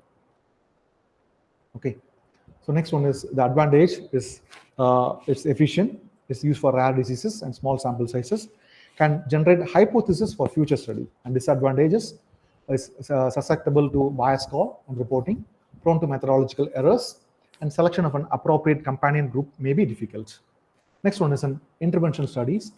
An interventional trial is a type of clinical study in which participants are assigned to groups that receive one or more interventions or treatment or no interventions at all, so that researchers can evaluate the effect of the interventions on health-related outcomes. So it is further divided into quasi-experimental designs and true experimental designs. What's quasi-experimental design? It's again called a non-randomized interventional study design. In randomly assigned control group studies, at least two separate groups are evaluated, one of which receives the intervention of interest and other that serves as a control or a companion group. So that means it is used to estimate the causal impact of an intervention on its target population without a random assignment. Next one is the reasons, which is just go through it. So there are three types here. So one group which is pre-test post design. Next one is a non-equivalent control group design and interrupted time series design. Okay. So one group pre-test post design. Here what we do is we take a sample of violent adolescent women. The treatment is anger management class. What happens here? The measure after a year, we are assessing the aggressive behavior in this adolescent women. So what is expected? At time 1, they were very aggressive because of the adolescent age. We have given an anger management classes for the entire year, and we are accessing their anger after the year's time. So what is expected? The time 2, the aggressive behavior in time should be below time 1. And we can conclude this decrease is caused by the anger management. This is one group pre-test post-test design. Okay, a non-equivalent control group design. Here what we do is we select a target population and then we assume a pre-test. We conduct an intervention study and the same test is being done on a post-test. And on the pre-test is done again, activity as usual is being done and then a post-test is being compared. So next one is an interrupted time series design. Here what happens is a time series is a set of measurements which has been taken at a various time points. Okay, probably 3 months. Say for example, a person who is undergoing dialysis. Usually a person who is undergoing dialysis may be required to take dialysis at least 4 times a month. So what we do is pre-dialysis, the blood profile of this patient will be taken. And say for example, it has been taken for the entire duration of 4 months. So we may be having a record of at least 16 datas, pre-test datas. And what we do is we take a mean of all these datas, and this mean will serve as a baseline recording. Okay, and what happens is after the dialysis has been done, we take the datas. We take the same study after the dialysis has been done, and we compare the datas with the baseline data, and that is what is called as interrupted time series design. Okay, next comes randomized clinical trial. A randomized clinical trial can be done by 2 ways, like the intervention group, where we study the outcome and the no outcome. Again, we have a control group that there will be outcome as well as no outcome. Okay, and advantages of this randomized control trial study design is like comparative. We can have one treatment is being directly compared to another to establish the superiority of a drug over the available drug, or it can minimize the bias. It minimizes the co-founding factors, and it's have a statistical reliability. The disadvantages of randomized control study design is it might demand vast sample sizes, which require more resources from the investigators. Sometimes allocation of participants may be predictable and result in selection bias when the study groups are unmasked. The trials are of longer duration and are more expensive. Results may always mimic real life treatment situations like inclusion exclusion criteria and highly controlled settings. Next is like ethical limitations, like some research cannot be ethically performed as randomized clinical trials. Like classically, the effects of parachutes and survival of the skydivers, like are the ethical limitations. Okay, Next comes the types of randomized clinical control. Sir, do we have time?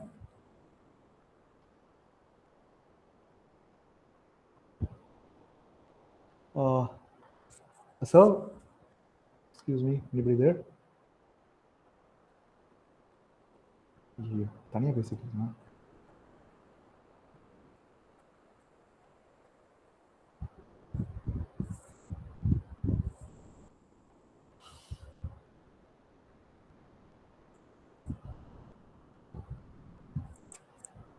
So this types of randomized clinical control, like randomized controlled clinical trial, which includes diagnostic, therapeutic, and prophylactic ones. And then we have controlled field trial, which is similar to the randomized controlled clinical trial, except that the intervention is preventive, it's not therapeutic. Next one, what's a preventive trial? It's a trial for preventive primary measures like the administration of vaccines. Next is a risk factor trial. Here, investigator intervenes or interrupt the usual sequences in the development of a disease for those individuals who have risk factors for developing the disease. Like we have, can be further classified into open randomized clinical trial. Here, it is literally open. Everybody involved in the trial knows the intervention is being given to which participant. Next one is a single blind. Here, a patient or evaluator is blinded, so that either the patient or the evaluator is blinded, so the treatment to the treatment. So it's usually not both. Next one is the double blind. Neither patient nor outcome evaluator knows to which patient, which treatment patient was assigned. Next is the triple blind. Here, neither the patient nor the physician and the data analyst are blinded to the treatment identity. Okay.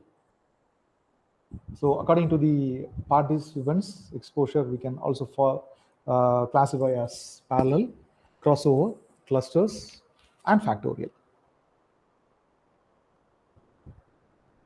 So parallel, here what we do is we have a study population. The study is being done parallel. So we have treatment A and treatment B is being done, and we evaluate the outcomes. Okay. Next one is crossover design. We choose a study population. For one group, treatment A has been given, and another group, treatment B is given. And for both the groups, we leave it for a washout period. And after the washout period is over, treatment B is continued for the group A, and treatment A will be continued for the group B. So both sort of treatments will be given for both the groups.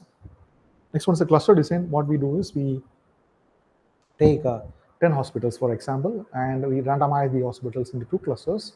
And in one cluster, we do intervention studies, and the next cluster, we do control studies. And now, based on these studies, we mix together or we combine together and find out the interventions with the control.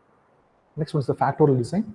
So this study design is being done whenever we require 2 or more factors are taken into studies. Like, okay, and it has been further classified into N of one trial, as N of one trial is a clinical trial in which a single patient is the entire trial, a single case study, in which one participant receives the experimental and the control interventions.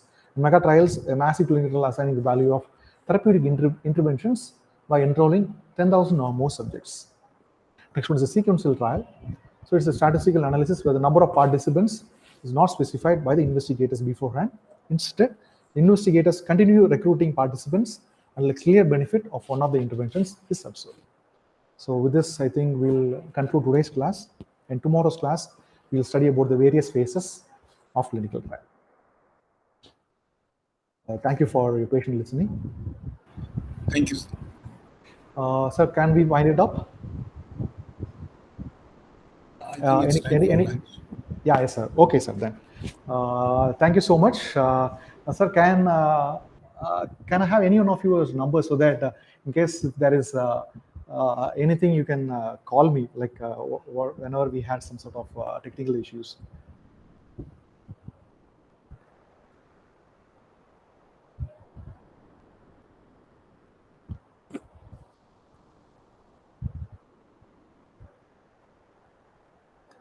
Okay, sir. Thank you. We'll see in the tomorrow's class.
afternoon. Welcome to the afternoon session today. I think I could see only six of Luis, Kamalini. Of course, I welcome the director to be on part of the session, and you have the coordinator also. We'll wait for a few minutes before we start the lesson. I want to give you a general case study of what's happening in Maharashtra, which has been reported. Today's topic will be, before I go to that, will be storing of the equipments, medical equipments in the hospital. You need lots of attention because the textbook carries a limited amount of information. As a practicing doctor, you will be aware of it that some of the instruments have not been mentioned in this. I've done the homework and I've made a lot of notes on that. I would request all of you to have your study material of the chapter 134, that is storing of equipments. All of you are having the study material with you. Those who are already in the program, Gopalakrishnan sir, welcome. Ivrani, you are there. Kamalini Natarajan, please sir, good afternoon. Thank you very much for all the inputs what you are giving for the group.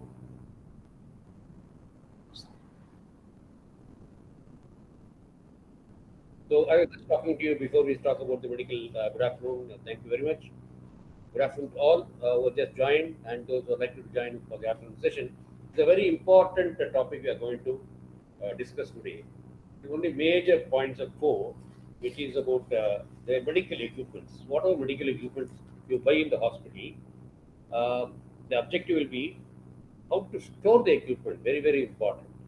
The second point will be uh, factors leading to poor utilization of the equipment. Some of the equipment should have bought it, but you may not be utilizing it properly.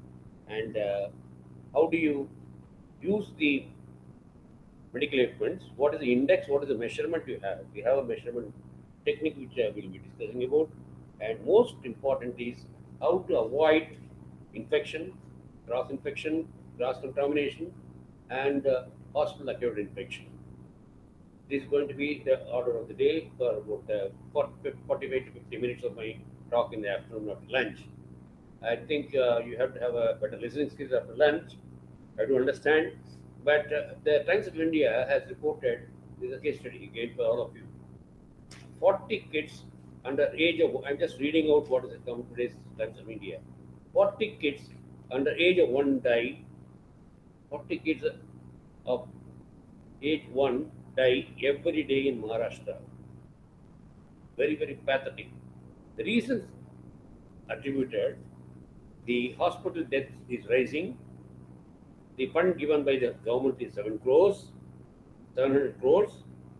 The company which has been made responsible to buy all these is known as, we call this vendor, which I learned in the earlier one, of in Biopharmaceutical Corporation Limited. They were responsible for purchase of government hospitals, several hundred crores of rupees, and they were not in a position to buy any of the medicines, any of the medical equipments, reasons beyond to them. That is consumable medical devices and necessary supplies for the government hospitals and medical colleges in the state of Maharashtra. It has been reported from Nagpur, it has been reported from India, it has been reported from mainly because of Nagpur. The other hospitals I mentioned, kindly go through if you can read online. Uh, you can lay online the Times Nation, Times of India, page number 6, which I'm just showing to you for the benefit of all, is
That's a mistake. That's my sorry. I apologize to you.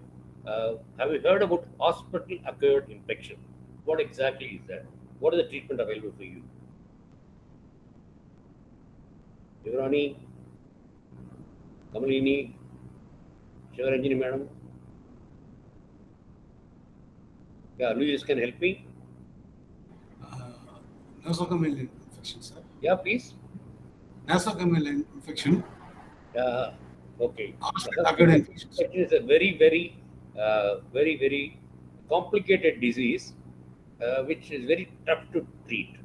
It may be contaminated from the instrument what you're using. It may be the condition of the room where you are occupying, or it may be the ICU, or it may be the ICCU. All these places, if it's not kept clean and neat, you will have cross infections. I'm sure two things I want to bring it is cross infections, sir. Two microorganisms getting into the body, and you'll have cross infection, which will lead to hospital acquired infection. It is not there in the textbook. So, in the page number 143, the introduction stage, in hospital equipment storage, to avoid, you add this word. I'm sure all of you are carrying the textbook, which I mentioned in the group also. Hospital acquired infection. For that, what you have to have? Equipment should be clean and proper displacement to avoid any disaster. That's what hospital should make sure that equipment, whatever is purchased, should not be underutilized. It should be properly utilized, and the procurement of spares, the procurement of accessories, and consumable should be very neat and clean. Three important points. One, to avoid, this is not there in the textbook. If you can add up to this introduction of storing importance of the medical equipment to avoid hospital-acquired infection. You can Google search. I don't have time because limited time is given to me. Hospital-acquired infection and cross-infection can be avoided if we can have a proper medical equipment storage system or the medicine storage system. Now we are going to talk about only storage equipments of medical equipments available. In healthcare industry, storing and keeping the equipment in a proper way so that it can be used very safely. To avoid errors, we have sophisticated computer managed systems now available, IT enabled services are available, which can eliminate error and challenges associated with the manual supply management. Now, what I'm trying to say is you have computer aided mechanism where you can manage, avoid errors, minimize errors so that you don't get into problematic scenes like cross infections in hospital acute infection. Are you making a note of it? My request to you, there is a lot of communication going on with the directorate and to all of you. There's a lot of in the inbox I'm seeing materials since we started, and I would request all of you to complete the. It's only my request. It's up to you. It's my request that we started the department of director of distance education is giving you enough inputs. We have the faculty members available, senior people available for you. We are giving the inputs. The necessary inputs are come to you in time. We are also trying to explain to you unit wise. We are also trying to give you the important questions at the end of the session. We are also trying to give you the project guidelines. So when things went out of control during COVID, we have to bring down something like what I can understand as a academician is that you have to complete anything whatever you taken, you have to complete it within 2 years, maximum 2.5 years. UGC norms are there. So the director of distance education is following the norms. There will be difficulty, yes. We have faced the difficulty because lots of problems were there during COVID. We have lost about 2.5 years, and they have given a very good option for you, at least getting the senior faculty members from different areas to give you the inputs and see that you pass out the exam very well, that too the end semester. I would request all of you to clear the end semester as early as possible. Now that some of you have mentioned that exam portal is open, apply for it, and it's not very difficult. There are 5 subjects for you, right? 5 subjects. I'm handling only very easy subject called logistics, supply chain management, storage, vendor management, supply chain management, storage of the equipment, and how do you select the vendor. All these points are well known to you. I think Mr. Louis, thank you very much for adding in the group some other points from Brazil and other areas. So our participants can pick up some of the points. Okay, so with this, I'll start the session of introduction and storing of equipment. Is very, very important because it should not cause hospital-acquired infection. You should not have a cross infection. And once you have cross infection, hospital-acquired infection, it's very, very difficult to treat.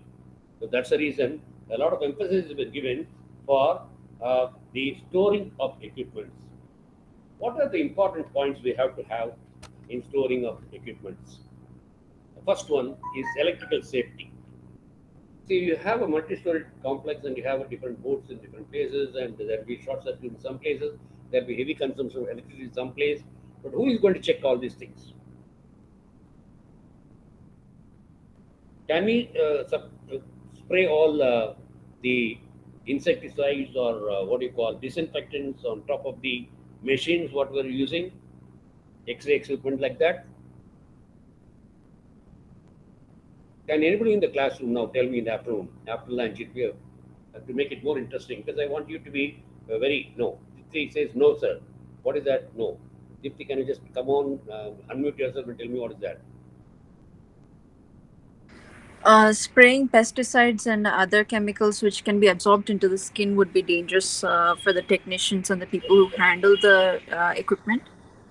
Excellent answer. Thank you. Unmute yourself, and then I'll tell you what you do for that. Have you got, how many of you are working in the hospital? How many of you know that you should have a full-time electrician available in the hospital? It's not mentioned in that textbook. Please mention the electricity supply. You have only they have given the how to avoid, but you should have a full-time C-grade trained employee. Maybe from you can hire them on a part-time basis from electrical department, and they can be hired so that they can regularly come and check the electric supply in all the floors. It can be to ICCU, it can be ICU, it can be OT, in all the places where the proper supply of electricity is given. So electrical safety is the first most important thing. For that, what you need, please make a note of it. You have to have voltage stabilization. We have fluctuation in voltage, right? Am I right? All of you are following. Am I fast? Please text so that I'll go slow also. Yeah. Thank you, Ditip. Electrical safety is a very important point.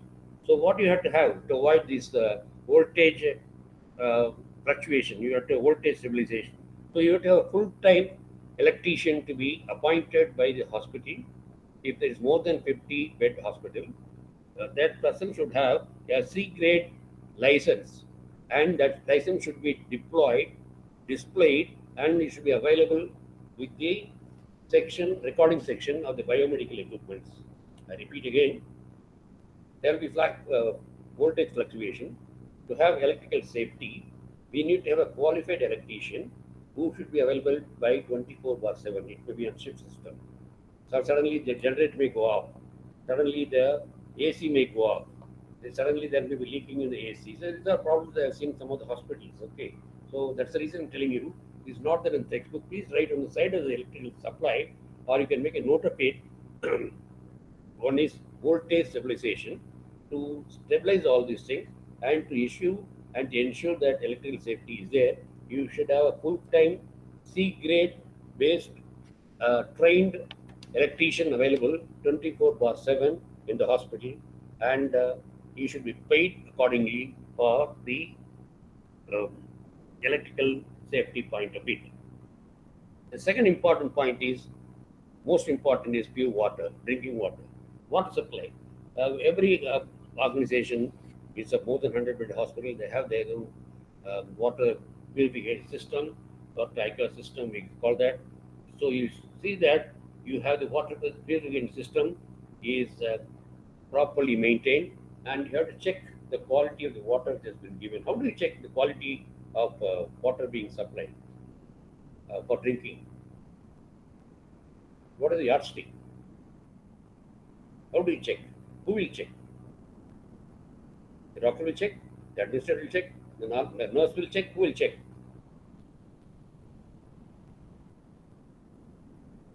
You have here, you have the water works department. They have authorized people. They will take the sample and check whether the water what you are supplying is consumable. So in that site you can mention that the water works department, which is part of the state government, they have their own technician. They will come and take the sample of it and check whether they have proper density, whether it is a consumable water, whether it has got any impurities in that. All this can be checked in spite of having a water system available in the hospital. The first one is electricity. Second one is most important is the water supply system. And the third one is the personal guidelines for the staff nurse and for people working. Suppose you are working as a technician or you have a hospital where technicians are working in the X-ray department. What are the minimum certificates you need to have to be posted on the X-ray department? From where you have to get the certificate?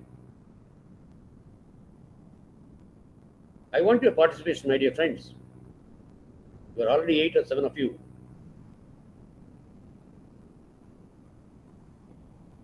You need to have a certification. From where you get the certification? Which is the I'll give you a clue. Institute which is please. AERB. A? AERB, Atomic Energy. From where? You are Foundation. huh? For me? AERB. You have to get a certificate from Baba Atomic Research Center, Bombay. AERB, sir. Yeah, so that the cannot reflect on the X-ray technicians. So you have to have a national certificate from Baba Atomic Research Center. It is not available there in personal guidance. If you are having an X-ray plant or a MRI and other things, you have to have a mandatory license from the Baba Atomic Research Center based at Bombay, and it's renewed once in 5 years. Please mention in the textbook sideline or make a note of it when it comes about personal guidelines. Now, ever since the COVID took over, everybody talks about PPE, personal protective equipment, right? PPE. We have the gloves, we have the hand wash, we have the things like that. So, personal protective equipment is necessary for who? What are the people? Who are the people? Surgeons, and gynecologists, nurses, and other hospitals who wear gloves. Simple as that. They should wear the gloves, and they should have liquid resistant gown, which I'm sure most of the hospitals are performing. And to protect the eye from all this, you have to have that, and you have to have a surgical mask and prevent from other infections. I'm sure most of you are aware of it. Something not very. First one, I repeat, to have a medical equipment, you need to have electrical supply properly. For that, you have a qualified person who should be available for 24/7. Number one. Number two is water supply. You should have a pure water supply which should be available for the patients available in the hospital. And for that, you have our water system which should be available, and it should be checked periodically for the density and the purification. And it's done normally by you have to register yourself if you're running a hospital with the groundwater supply and water director of groundwater supply. As far as Pondicherry is concerned, I know it is there in 100 feet road in the director's office there. You have to get a license from them, and they will send their people, or you have to send the report every day when you pump the water. If you are using a board water, there is an automatic now. I don't know how many of you know about it. The water being pumped, and the densitometer of the water is being pumped, which goes to the overhead tank, and then gets purified with the RO, and then comes back for consumption for the hospital and for the hospital use. So for that, you have to have a license, and periodical interval, you have to submit your report for the number of now, when Pondicherry is concerned, I can give you information. We have a seawater erosion inside Pondicherry. Seawater is getting inside the drinking water, the area. So you have the salt water being mixed. For that, the government is taking a lot of steps. So seawater erosion should be avoided, and the water should not have a lot of salt in that while drinking. That's why the groundwater supply system has issued a notice to all the healthcare institutes to obtain permission from the groundwater works, who is the director having a rank of IAS, and then get the clearance and put it in your website as well as in the hospital records that you have the license, and the people who come and check regularly the density and purity of the water. This is not there in the water supply. Please mention that. Personal guidelines I already given to you. So now, personal care, PPE. What are the personal care? What are the areas we think we should use. There are three different areas. One is critical care unit, there is semi-critical area, and then the non-critical area. We are dividing the whole hospital into critical, semi-critical, and then non-critical area. So that's what is there in page number 135. The flow chart is there just for information purpose because of want of time and because you're all concerned with the examination. I'm trying to give you the page number also, where the answer is also for that. What do you mean by critical care items? Anybody? We are divided into three: critical, semi-critical, and the non-critical. We are much concerned about critical. What are the items which are considered to be critical patient care system? There is a photograph in page number 136. Can anybody? I think we have a couple of surgeons in the class. We have people who have got about 20 years of experience, like Louise in the hospital management. So can you help me out? What do you mean by critical? Which area we consider as critical? We can consider three areas as critical in the hospital. It is not there in the textbook, but just mention side. If you got a paper, please mention yourself for further explaining the critical area. If you can add this, we'll get more marks. One is ICU, the other one is ITU, the third one is CCU. Critical care unit, intensive care unit, and the ITU. What do you mean by ITU? Have you heard about this ITU, Deepti? Pavitra just joined. Gopalakrishnan sir, can you answer? Shivaranjani, you have just not logged in and not? Yeah, no. Okay. So ITU is a area which is in between ICU and CCU. So where intensive trauma unit, no, everyone it not be intensive trauma unit. Just Google search and I'll leave it to you because I don't want to give all the answers. So what are the points of, what are the items which you have to be very careful in the critical patient care items? Some of the things which you can make a note of it, please. I just gone through Wikipedia, I gone through Google search, I referred to other books, and then I given cardiac, especially cardiac cardiologists who they've got lots of things we needed. Called cardiac monitor and the suction pumps, the syringe pumps, the ventilators. These are all comes under critical one. So when you write in the answer, please don't mention only critical care. You mention some of the items. Don't say depicted in the picture. Mention these items. As I said, cardiology, we know cardiology, what we want? We want monitor, right? We want the pumps, suction pumps, syringe pumps. These are some of the items. I don't want to talk much about you can just Google search. Mention about 3 or 4. When you say critical items, what are the critical items? What are the critical areas? There are 3 divided into critical areas, and the 3 is not there in textbook. One is ICU, other one is ITU, other one is CCU. In these 3, we have to have some of the items that are available, like catheter. We have the cardiac monitor, then we have the suction pumps and syringe pumps. All these are some of the examples that you give. So when you give an answer in a postgraduate level, you should be in a position to give answers to with examples. Are you making a note of it? Because I will not have time to give you notes on this, but I'm just giving you along with the lecture itself. Is that okay for all of you? Yes. Therapy unit. Intensive therapy unit. You only got it now. I think you went to Google search, and thank you very much for giving the answer for that. Okay. Now, having done the critical items, what do you feel will be there? Semi-critical items. 3 we said: critical, semi-critical, and non-critical. Okay. Semi-critical. What are the items? The definition given in your book is semi-critical means devices that come in contact with mucous membranes are should be free from all microorganisms except for bacterial spores. I repeat, devices that will come in contact with mucous membranes. These are called semi-critical medical devices. Can we mention some of them?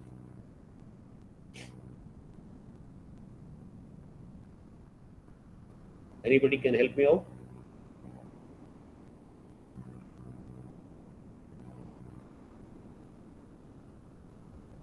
Anesthesia, yes. In anesthesia, what? What is the product? Good. Others can try.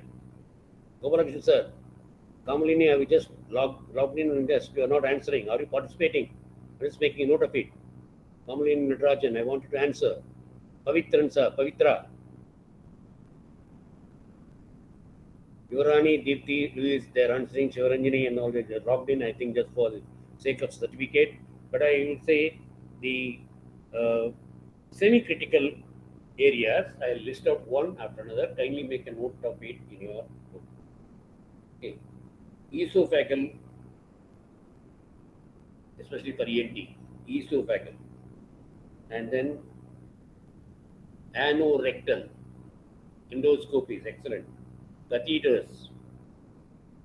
Then non-stick skin, especially they're known as. Then if you're a dentist, mouth mirrors. And what is the other one? When you want to fix up the artificial tooth, what is the tray you use? Reusable. Dental impression trays. Am I right? Correct me if I'm wrong. A dental surgeon is available here in this, so you can correct me. So these are all semi-critical. For a dentist, you have to think about mouth mirror, amalgam conditions, and you have to think about reusable dental impression. If a demo, you have to divide and mention all these things. Don't go just like that as per the book discussed. So, as a professional, you should know. If you're a cardiologist, what you should know.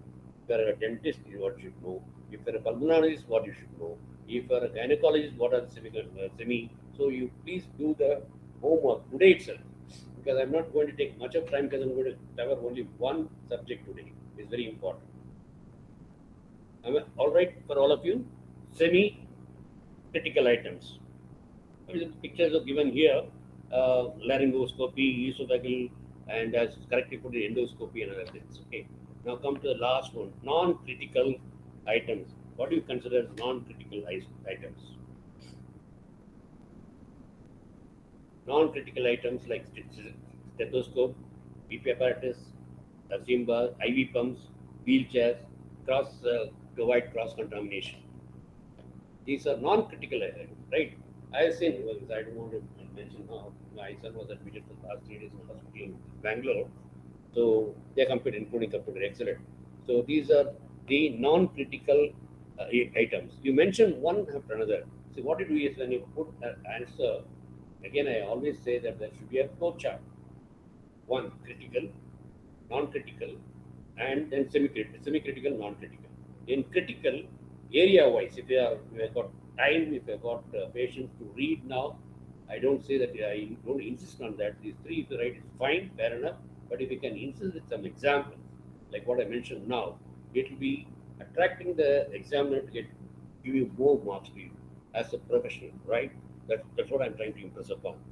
And okay, now you have got all the three items: critical, semi-critical, and non-critical items.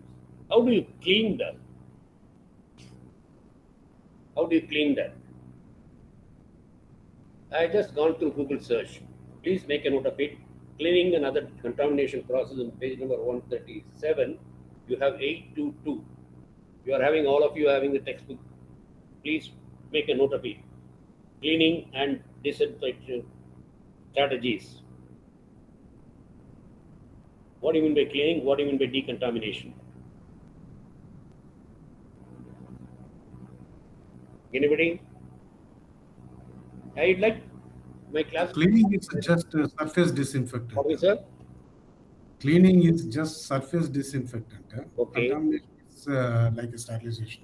Contamination is? Contamination is to be sterilized. Sterilized. Yeah, that's the correct answer. But there are 5 steps involved. I would request all of you to go through that. As thank you, Ms. Louise. I think all of you got it right. The point what he said is decontamination is nothing but it's sterilized, and cleaning is what we have to clean it, right? Using hydrogen peroxide, whatever it is, the materials what you know about it. So cleaning another decontamination process, you have you just Google says there are 3 steps in 5 steps, sorry, in decontamination process. One is pre-sterilization, disinfecting. Once you do the disinfecting, you have the inspection, then sterilization, and then storage. I think I'm very fast in that. So, but you remember there are 5 steps involved in the decontamination process. You can Google search and add it up, and that point has not been added up in the textbook. So, okay, what are the decontamination cleaning process? The principles involved. Again, it is not there. The principle involved is the speed, the need, the limit, and see that the safety is given to the patient. I repeat again, the speed, the need, and the limit, and see that the within the limitations of whatever you have of the cleaning and decontamination process, you give all these things benefits to the patient. This is what the main uh, aspect of cleaning and other decontamination process. But you have 7 points given here. You have the beds and something like visibly soiled one, and clean floor. For decontamination, I have taken up a definition which you can mention about it, please, in the book if you want. Decontamination is a series of processes that effectively destroys infections against any possible hazards. I repeat, decontamination is a series of processes, not only one, series of 5 steps I told you. 5 steps are involved. It's not there in the textbook.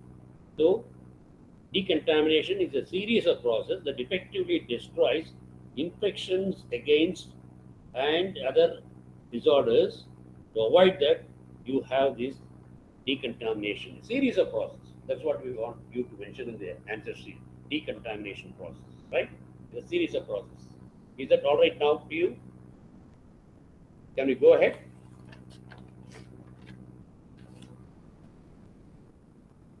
So we have, how do you sterilize? We have a sterilization process in the page number 138 of the book. We have got very good sterilization process which has been given a flow chart. One is known as using hydrogen peroxide gas plasma sterilization. Other one is peracetic acid sterilization. One is hydrogen peroxide, the other one is acidic process. And by doing the sterilization, you should take lots of care, especially for urology department. Sometimes you have to use a high temperature that should not exceed beyond 78 Fahrenheit, and you should be exposed for 30 minutes, and you should give rest and cool it down, and then only you can use. So these are some of the points which I thought I should share with you initially. To repeat again, what all we talked, can somebody help me out? 3 major areas. First is introduction. Second will be storing equipments. In storing equipments, we need 4 areas. One is the electrical supply. The second one is water supply. Then you have the personal guidance, and you have the storing place. These are the 4 points. And then personal guidance, we talked about the personal PPE, which we are quite aware of it during the COVID period. And then we also classified the patient care system into 3 areas: critical areas, semi-critical areas, and non-critical areas. And I have given examples of all these, the critical areas, some of the instruments what we use. And having done that, then I come to cleaning other decontamination process. I have given the definition for decontamination. Decontamination is a series of processes that effectively does infection against all organisms and pathogens in order to give safety to the patient. And we have given, and again we discussed about guidelines for sterilization. We have 2 types of sterilization. One is known as the hydrogen peroxide, the other one is peracetic acid sterilization, that is known as steris. And the sterilization process is also known to you. We have a picture shown to you normal temperature maintained should be 70 Fahrenheit, and after heating it and everything, it should be uh, 30 minutes of rest to be given to that, then only you can use. So far clear? If you say yes, I can proceed.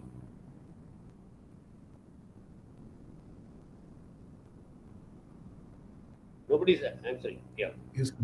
Yeah. Now, having done this, factors leading to poor utilization of equipment. What are the factors where we do not use equipment? Factors. Initially, we thought equipment we have to critical, semi-critical, and I don't know, uncritical areas. But now we say why we have to use poor utilization of equipment. What are the reasons?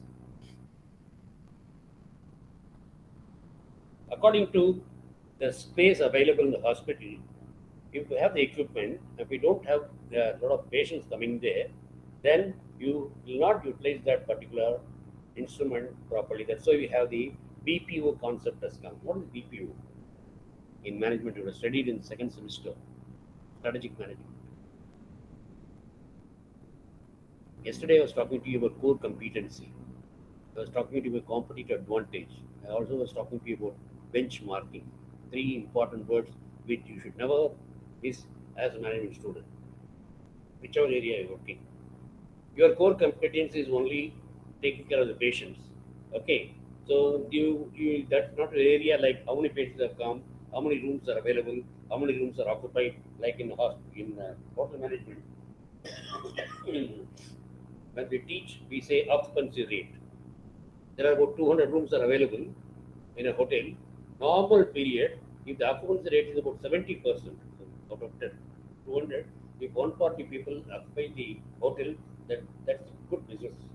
Uh, cycle. 70% is good. So here space, we have space utilization at the hospital. Sorry, 1 minute.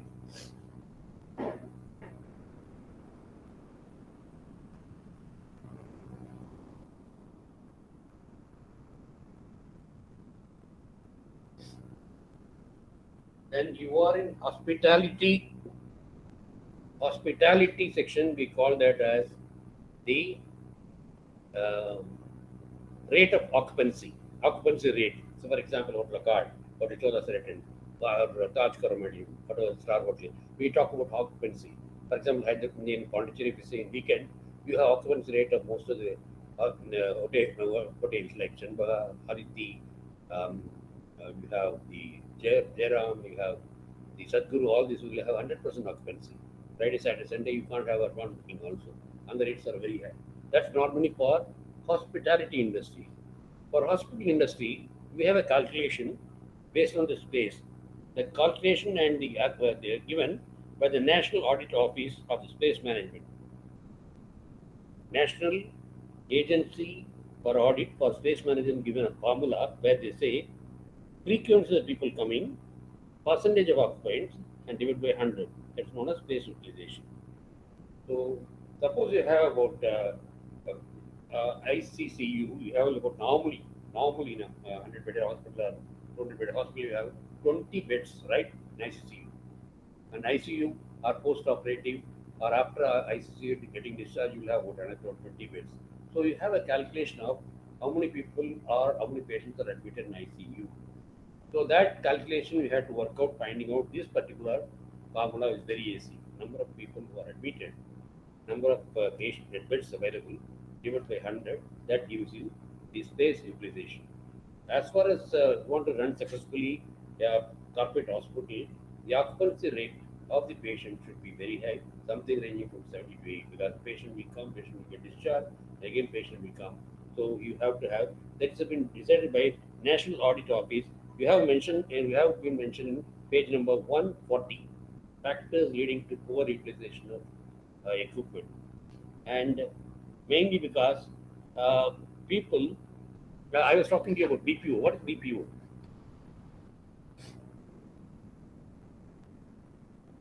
All are fast asleep after post lunch. BPO.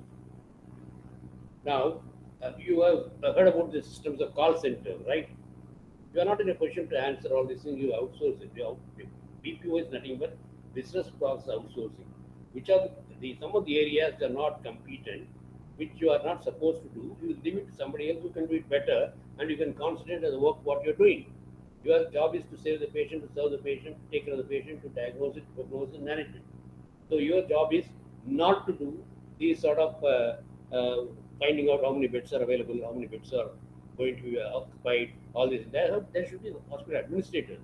So you leave the work for somebody else to do it, and you concentrate on your core competence area, but that's your healthcare facility for the patient. That's what is known as the occupancy rate, and it's available based on the available information you can find out, and you can find out from the computers number of beds available, number of patients available. You can easily work out. And then next one we have to find out the A part question. I am not concentrating much on the A part question, not going to be B part. Utilization index, that is the formula for that is given is total capacity actually in a year, and maximum possible output. Suppose you got 100 rooms, and in 100 rooms in a year, it would have been used by 400 patients. Then the utility value index will be very high. So that's what is known as utility index. So you have to find out two. One is known as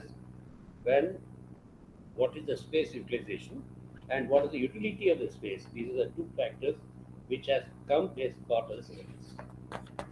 Now, having said that, again, the procurement process we have to go through the same way. Vendor selection. You remember, it's a repetition of same. Page number 142. Procurement of spares, accessories, consumable for your equipment.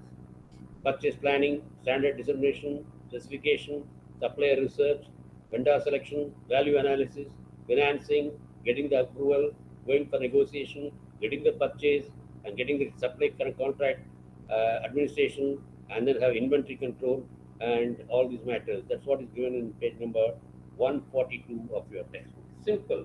We have seen in vendor selection. First, find out what you want to buy. Then you keep it in the steering committee. Then decide what is the budget. Then send across the proposal. Then get the approval. Then send it to the vendor. Then get the product. Then get the invoice. In fact, when I was going through the some of the PPTs, what Mr. Luis has sent, I have seen that it's all electronically managed now. It's a computer-based one, right? Electronically. As the product comes itself, it catches what is the code number, barcode number, and it sends it to the storage place. I think all of you are in the group, MBA Hospital Management. I expect all of you to be in the group, because Mr. Luis also has contributed today three important areas. One is logistic management, supply chain management, and procurement and way of it. And it's a given lecture from a nursing institute. It's the language will be slightly different, the English may be different, but you can get the same points.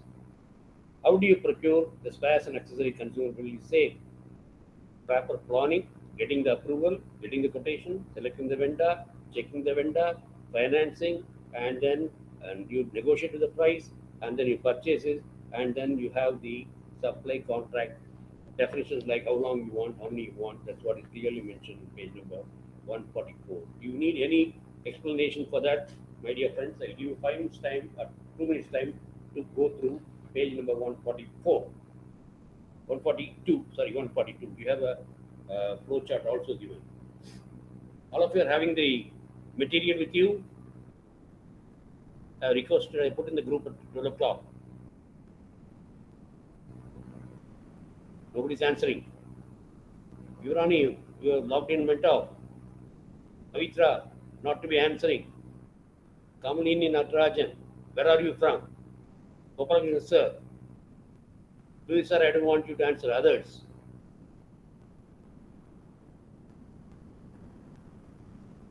There are 10 people on a weekend. Yes, Diti, can you tell me? You are all clear now with this? If you are clear, then it's fine.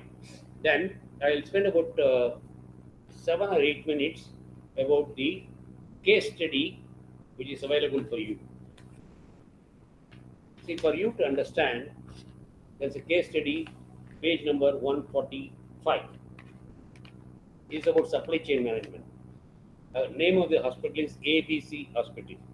ABC Hospital was suffering from financial losses due to poor supply chain cost, including procurement and storing and inventory. Three things are important in the supply chain. One is purchasing, that's procuring, storing of the inventory, and usage of the inventory. So, what are the problems they have faced? ABC Hospital. That's an example given in page number 145. All of you are having the case study. Please read. You already thorough in 3 semesters how to answer the case study, but it's my duty to explain as part of my lecture about the case study. PricewaterhouseCoopers is one of the famous consultants like BCG, McKinsey. Have you heard about all these names?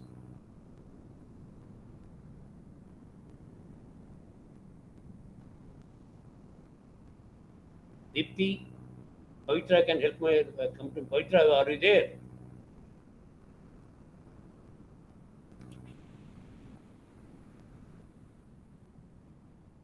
I'm not seeing all the participants. I'll just try to see and try to get the answer from them.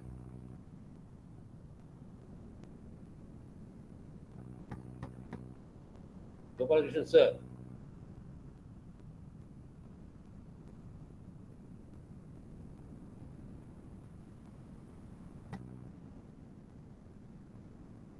Nobody?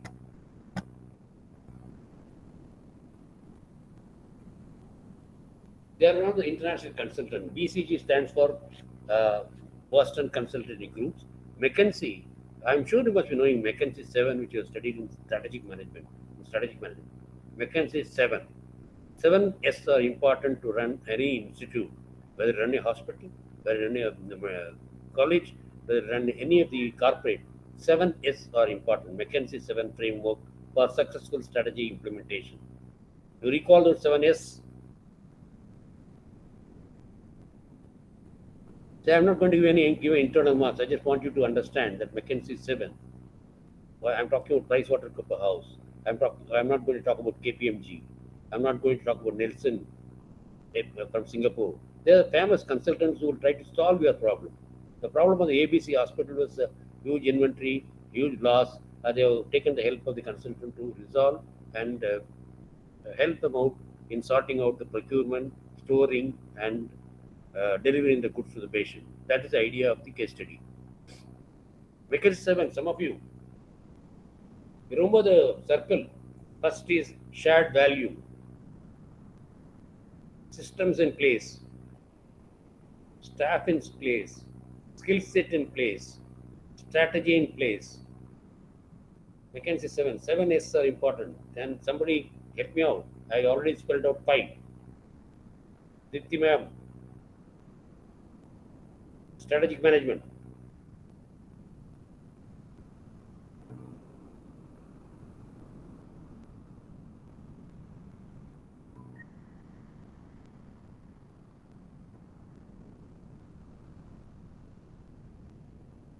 Louis sir, I think I had to come to you. Yuvrani, 7S of McKinsey 7S. Systems in place, staff in place, skill set in place, strategy in place, shared value should be in place. What are the other two which are missing? McKinsey 7. McKinsey is one of the international consultants. Style, excellent. Next, the functioning style, which you have studied in organizational behavior called this management style.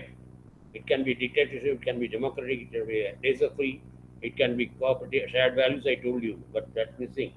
You said the earlier point is correct. I think today Apurva is missing from Bengal. Otherwise, she will be in a position to talk about it. One more. Style, organization style of functioning. No, there should be always participative. It's not one-way communication, but two-way communication. So leave it. I just leave it to the 7S formula of McKinsey 7. Like that, PricewaterhouseCoopers is one of the leading concerns in the world. They have given 5 important points in this case study. What they say is, in the question I'll ask you, how did PwC help the ABC hospital in cutting down the cost? They're cutting down the cost of the total logistics by 3.65 million. That is almost 8% of the total expenses. That means we can cut down that 8%, the average profit of the company goes up, or the hospital goes up. The PVWC gave direction and training in change management for executing process improvement.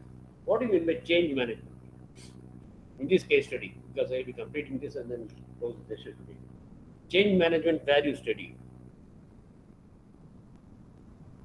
I'm sure you have studied human resource management second semester. In human resource management, there is something called change management topic comes. If you can't change according to changing technology, okay, let's come back to the first unit of environment and law, right? There are things which are not under our control, things which are under our control. When there is a change taking place around the world, and if you are not in a position to adapt yourself to the changing around itself, your company will collapse. Many companies have collapsed. For example, take Kodak. Kodak is known for what? Photography. What happened to that? What happened to photophone industries? They could not change to the digital photography. So change management is a very important topic which you should know. In an organization, if you are having a hospital, you don't want to include some of the points which are available now. For example, one of our students he has just called me before the session was on. He said he's going to do a project on hospital information system, HIS. He would have studied the MIS, Management Information System. He's going to do hospital information system. You know, in hospital there are 14 to 16 different departments are there. He's going to integrate and get to the click of the mouse who are all doing what is the report being generated. If the X-ray department creates the report, it comes online to the doctor. Need not run from pillar to post. So he's doing that project like Louis is doing it. The waiting time for the patient from the time of entry to the time of meeting a doctor. So there's a novel way of doing things. So change management is nothing but whenever the change occurs, we call the disruptive technology. We never had mobile phone 20 years before. We had pager. Before pager, I still remember when you want to listen to songs during 80s, you had to have a record player. Will you have a record player now in 20th century? You tune in, you have FM. This is what in marketing management we call that. You can relaunch the radio. The FM has relaunched, right? Now everybody knows about FM. We thought radio is dead and gone, Murphy, and you all remember that. But it's come out. Again, I talked to you about some of the industries like cars, where you used to come to the front, put the starter, get back, and sit in front of the steering and start. Will anybody like in 21st century? No. You want a gearless car, you want a driverless car, and things like that. When the change is happening, you have to adapt to the change. When technology is available for you to track we have a tracking system, right? When you place the order, where the product is lying there, what time it's supposed to reach. No, you can see when we travel in our Auto or Voyo, whatever the transport system is used in metros, the reaching time, if there's a traffic, it says there's a congestion, and they say you are 15 minutes close to a destination. All these are tracked now. You send a parcel by courier, the tracking system, where exactly is lying there. If I'm sending a parcel to my children abroad, you can find out which airport is lying there and what time it's likely to reach. You have the technology to your advantage. So the PricewaterhouseCoopers House, they have suggested that the change management should be improved upon in the hospital. Identify opportunities for improvement and improve the participation. First, the mindset of the people to accept the change is a very important thing. Change management. Nobody wants change.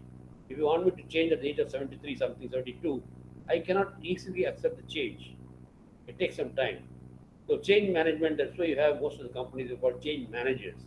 You go through your Google search, most of the companies are called change managers. They are people who bring out the change and convince and counsel the people how important it is. I can give you an example when IBM computer was introduced in our company way back in 1981 when I was union leader. We all resisted. The computer will take away the job.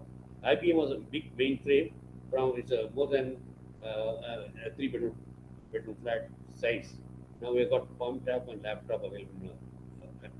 By the time we said no. First thing is no. Resistance to change is the main cause for fall of major companies. Many companies have disappeared. I told you Kodak disappeared. I told you food over industries, Konica disappeared because they have not accepted change.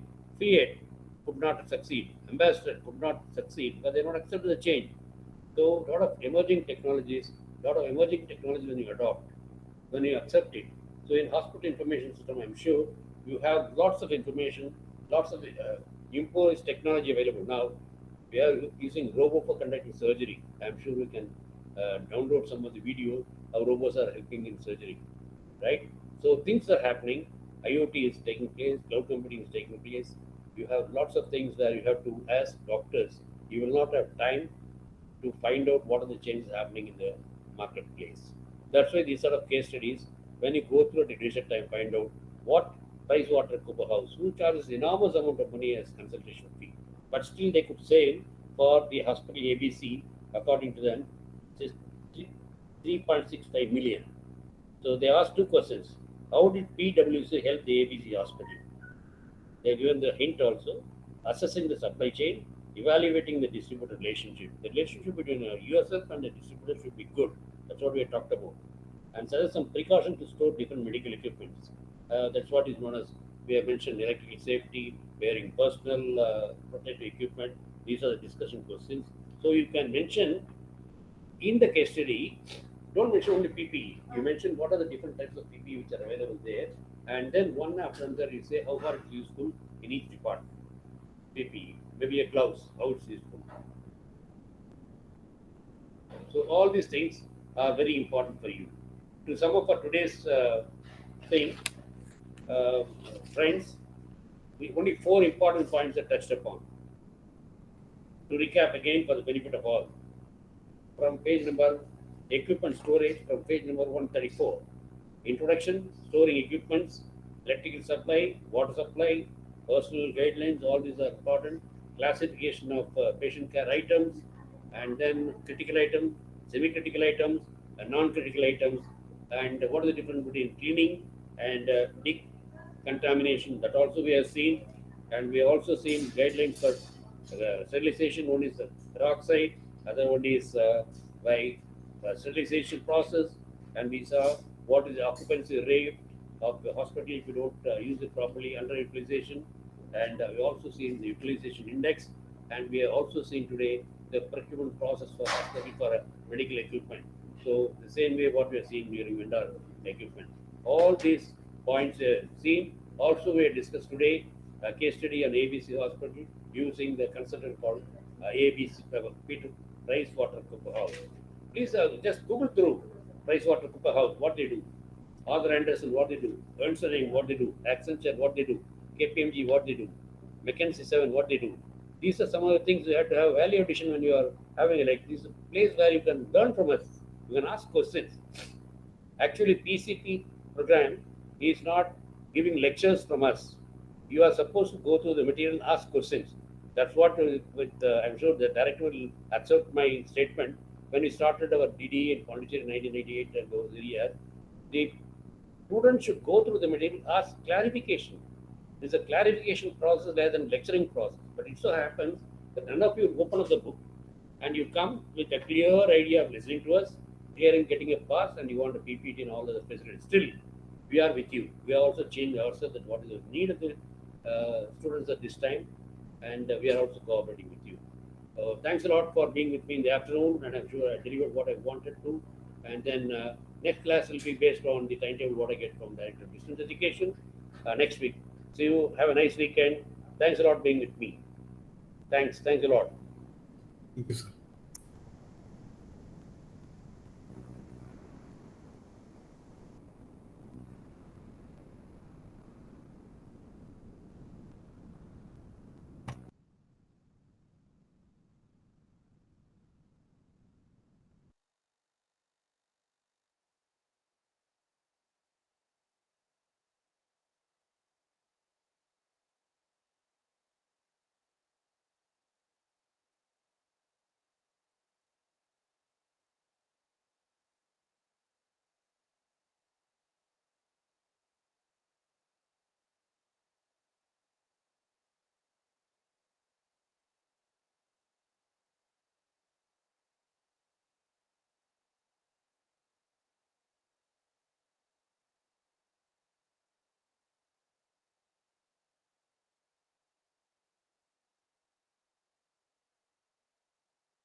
Good afternoon.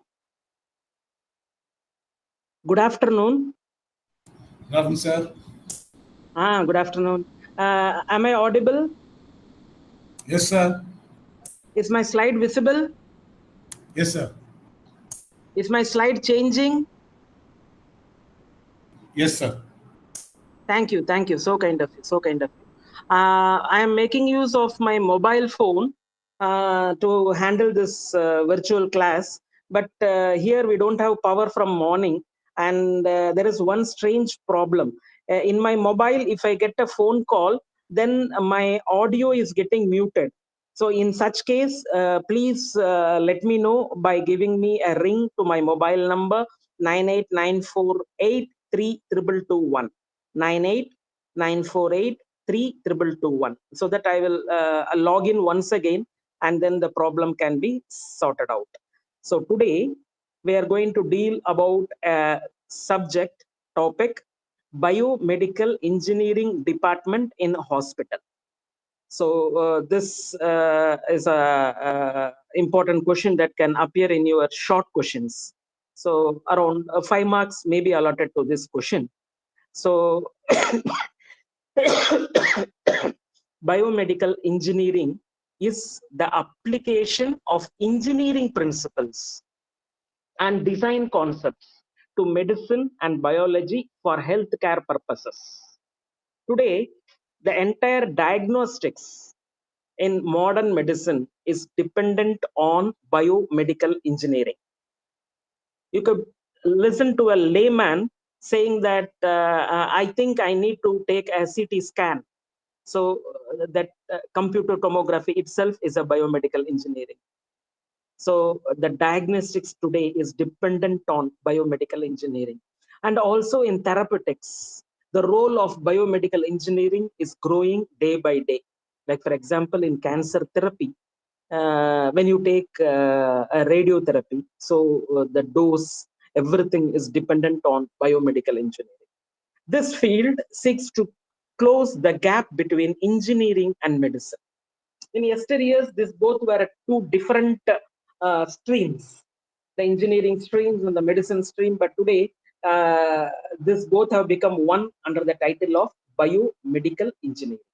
It combines the design and problem solving skills of engineering with medical and biological sciences to advance healthcare treatment, including diagnosis, monitoring, and therapy.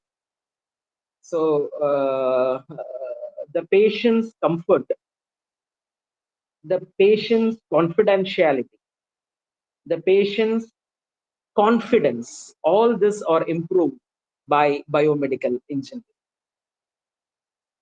Biomedical engineering department, it is abbreviated as BMED, is responsible for preventive and corrective maintenance of diagnosis and therapeutic equipments, and provides evaluation of new technology, conducts device incident investigation, and ensures that equipment is proper and in safe operating conditions. When we enter into a hospital,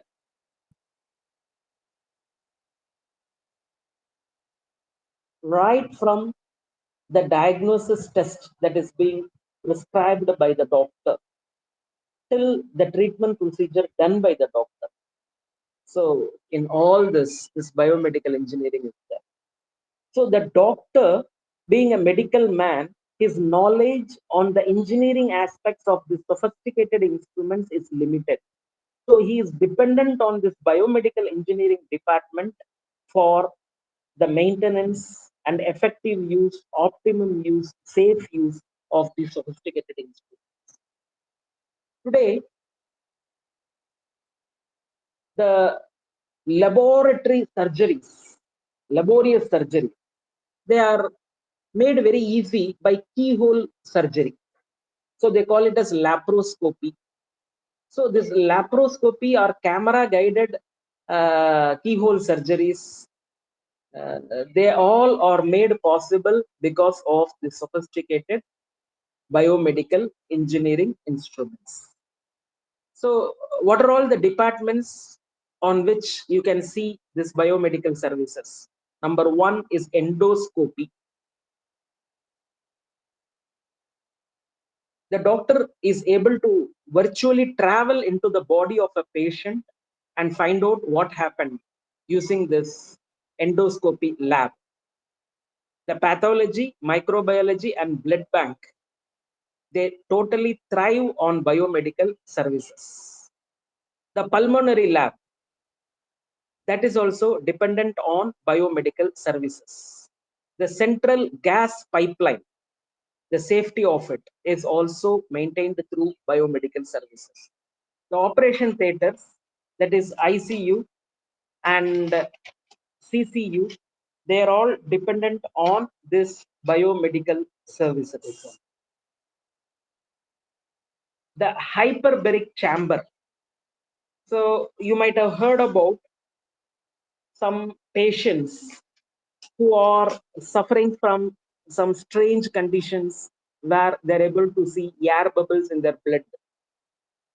Some patients who are having multiple infections, people who are undergoing cancer therapy for a very long time. So they and all undergo a treatment called hyperbaric chamber. So here, oxygen is given to the patient in a high atmospheric pressure. So this is called hyperbaric chamber, and this is totally dependent on biomedical services. Next is the cath lab. So in the cardiology department, they have this cath lab, and this doctors, cardiologists, they are dependent on this cath lab. The radiology unit, that is X-ray, MRI, CT, ultrasound. So they are all dependent on this biomedical services. In fact, this biomedical services is the brain of a hospital. Biomedical services can be divided into 4 sub areas. Biomedical engineering focusing on pure research with the help of mathematical model and simulations. Biomedical engineering directed to the steady design construction of instruments, sensors, prostheses for the medical field.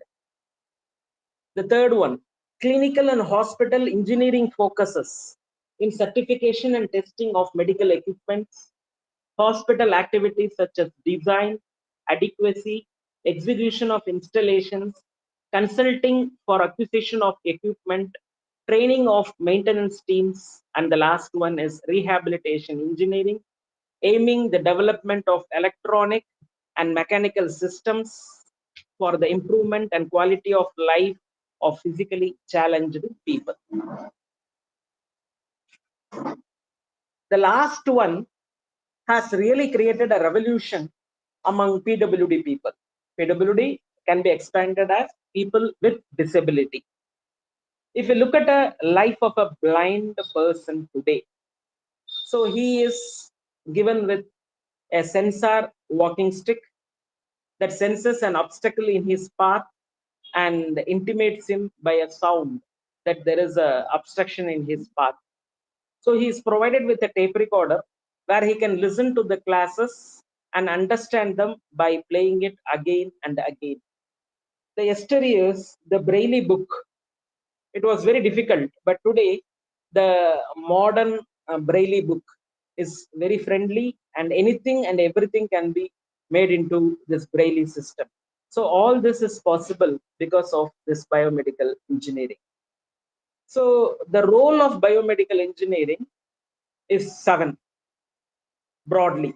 Number 1, electrical safety, ensuring the electrical safety. If a patient is undergoing an diagnostic investigation, and in case if there is a malfunction, then the electrical safety of the patient is at stake. So ensuring the electrical safety of the patient is very, very important. The next one is maintenance. These sophisticated instruments are purchased by these corporate hospitals at a high cost. And maintenance of these instruments is very, very important because most of them are imported. Training. So the biomedical engineers train the doctors in the use of the sophisticated instruments and in troubleshooting. Next is research and development.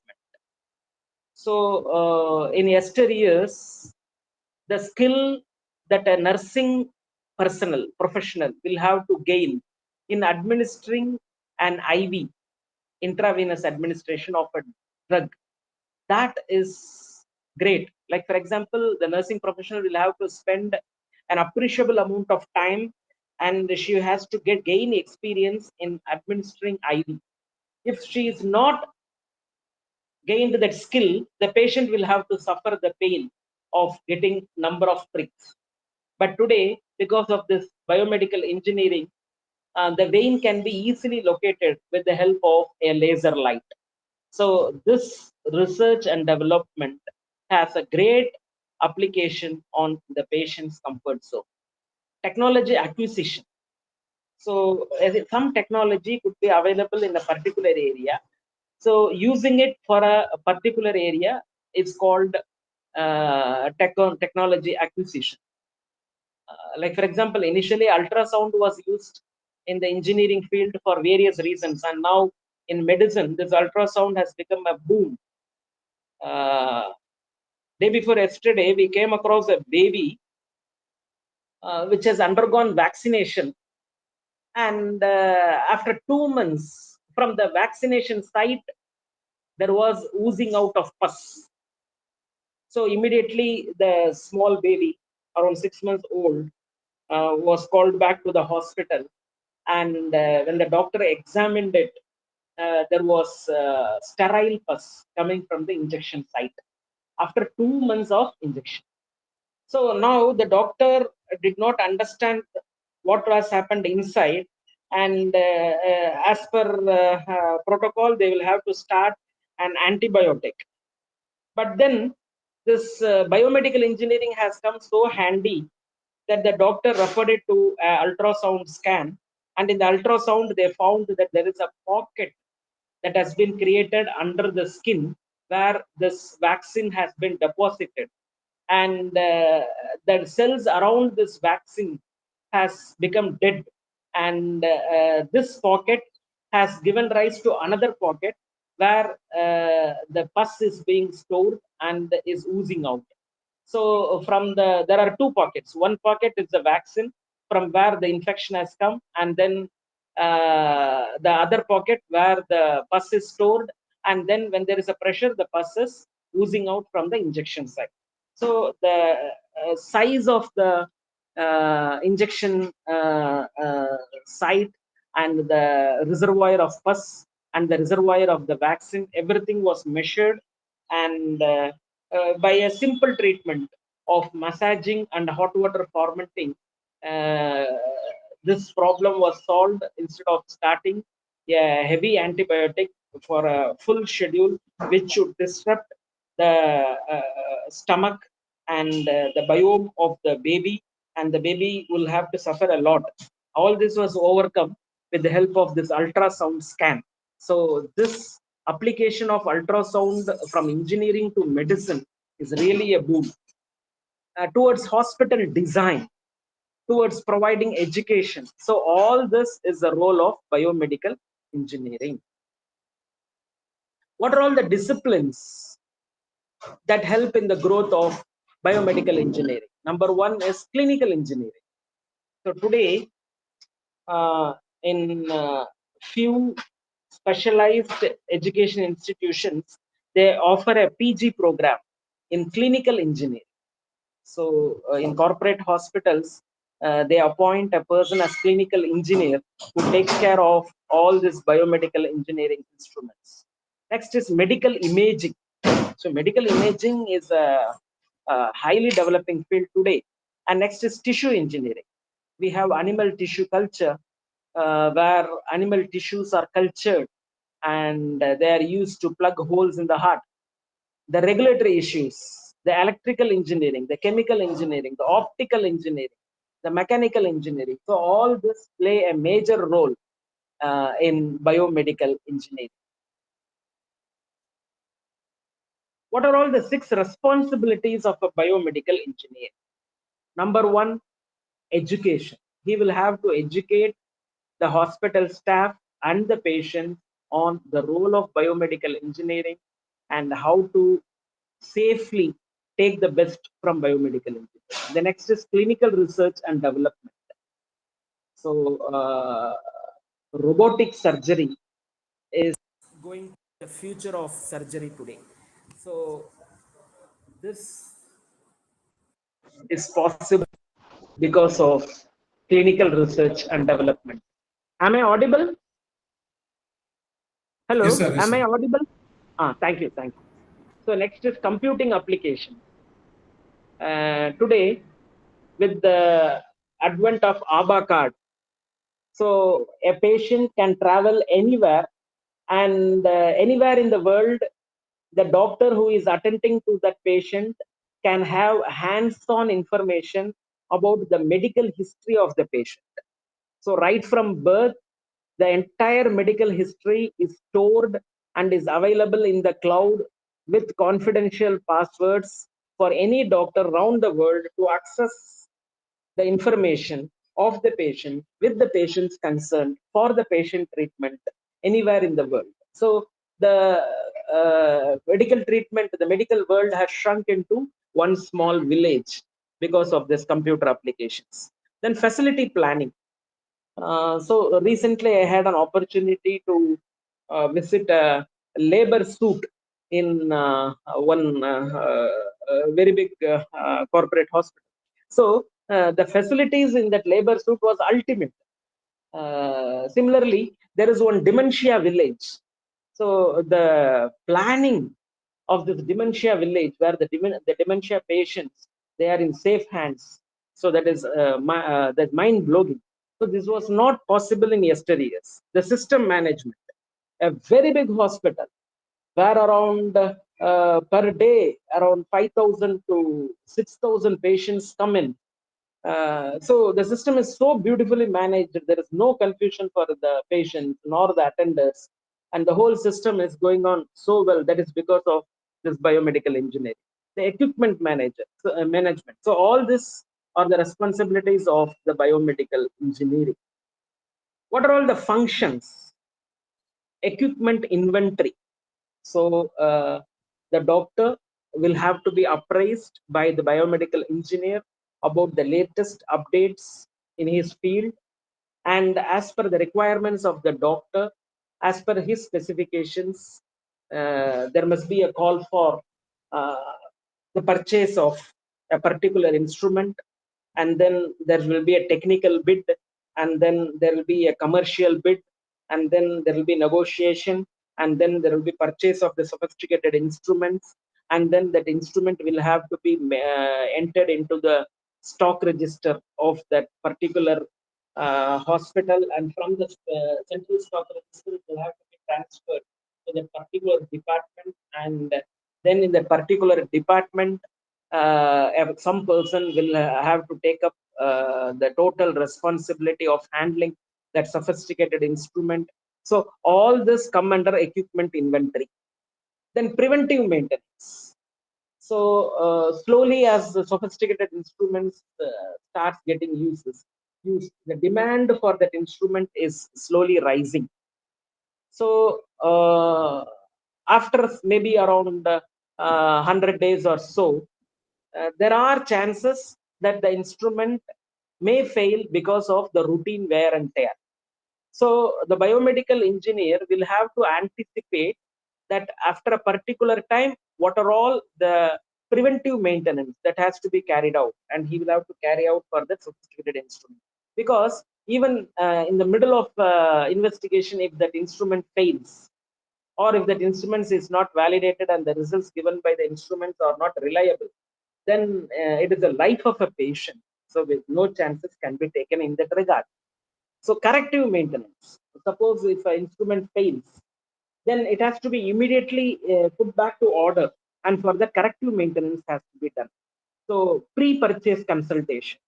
So all these instruments run in crores, and a majority of the budget of the hospital is what you call allocated for this. And so before purchase, a thorough market survey is essential. So acceptance and testing.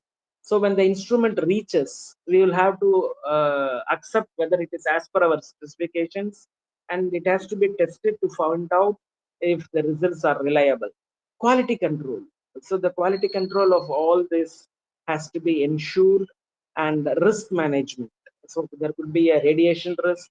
There could be a electrical risk. So this risk has to be managed, and the hospital will have to keep itself updated with the latest what do you call editions of the sophisticated instruments by the help of research and development. So all these are the functions of a biomedical engineer. What are all the operation and maintenance program? So a biomedical engineer should schedule a general maintenance schedule for the entire hospital. So which instruments need to be inspected at what time, when what I call maintenance work has to be undertaken, when a repair work will have to be undertaken. All this has to be maintained by the biomedical engineer. The administrative procedure, like for example, if they want an updated version, so the request from the doctor will have to be placed in the governing body. The governing body will have to approve it, and then it has to be sent to the finance department for the financial sanction, and then it will have to come to the biomedical department to vet the specifications given by the particular doctor. And then there will be a market survey to find out which specifications have to be modified as per the demands of the market. And then the quotations will have to be called for, and then what do you call, as I said, the technical bid, the financial bid, the negotiation, and then the purchase. So all these regular administrative procedures will have to be carried out.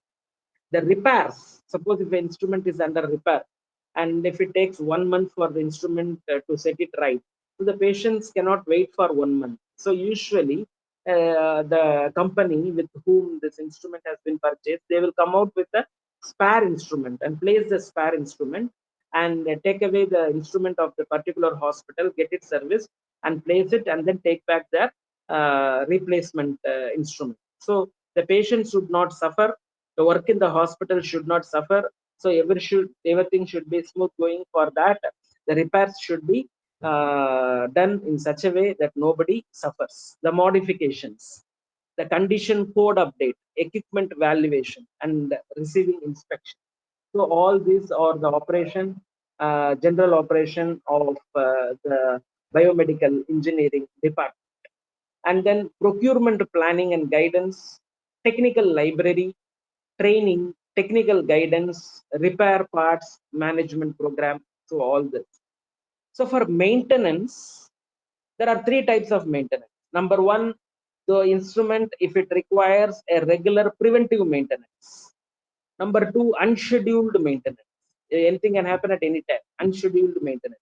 And no maintenance required. There are some instruments that are so robust that they don't need any maintenance, and after a particular period, it is only replaced.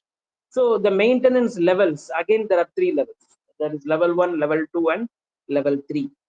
In equipment procurement, the first and foremost thing is documentation. So there must be clear documentation. It is for the betterment of the hospital and for all its tech. The inspection of the instrument. Suppose if that instrument has been purchased in a nearby hospital, the biomedical engineer will have to visit that hospital and make a survey and inspect how that instrument is useful to the patient and to the hospital. And then equipment history. So the equipment history is very much essential in case if there is a breakdown of the equipment.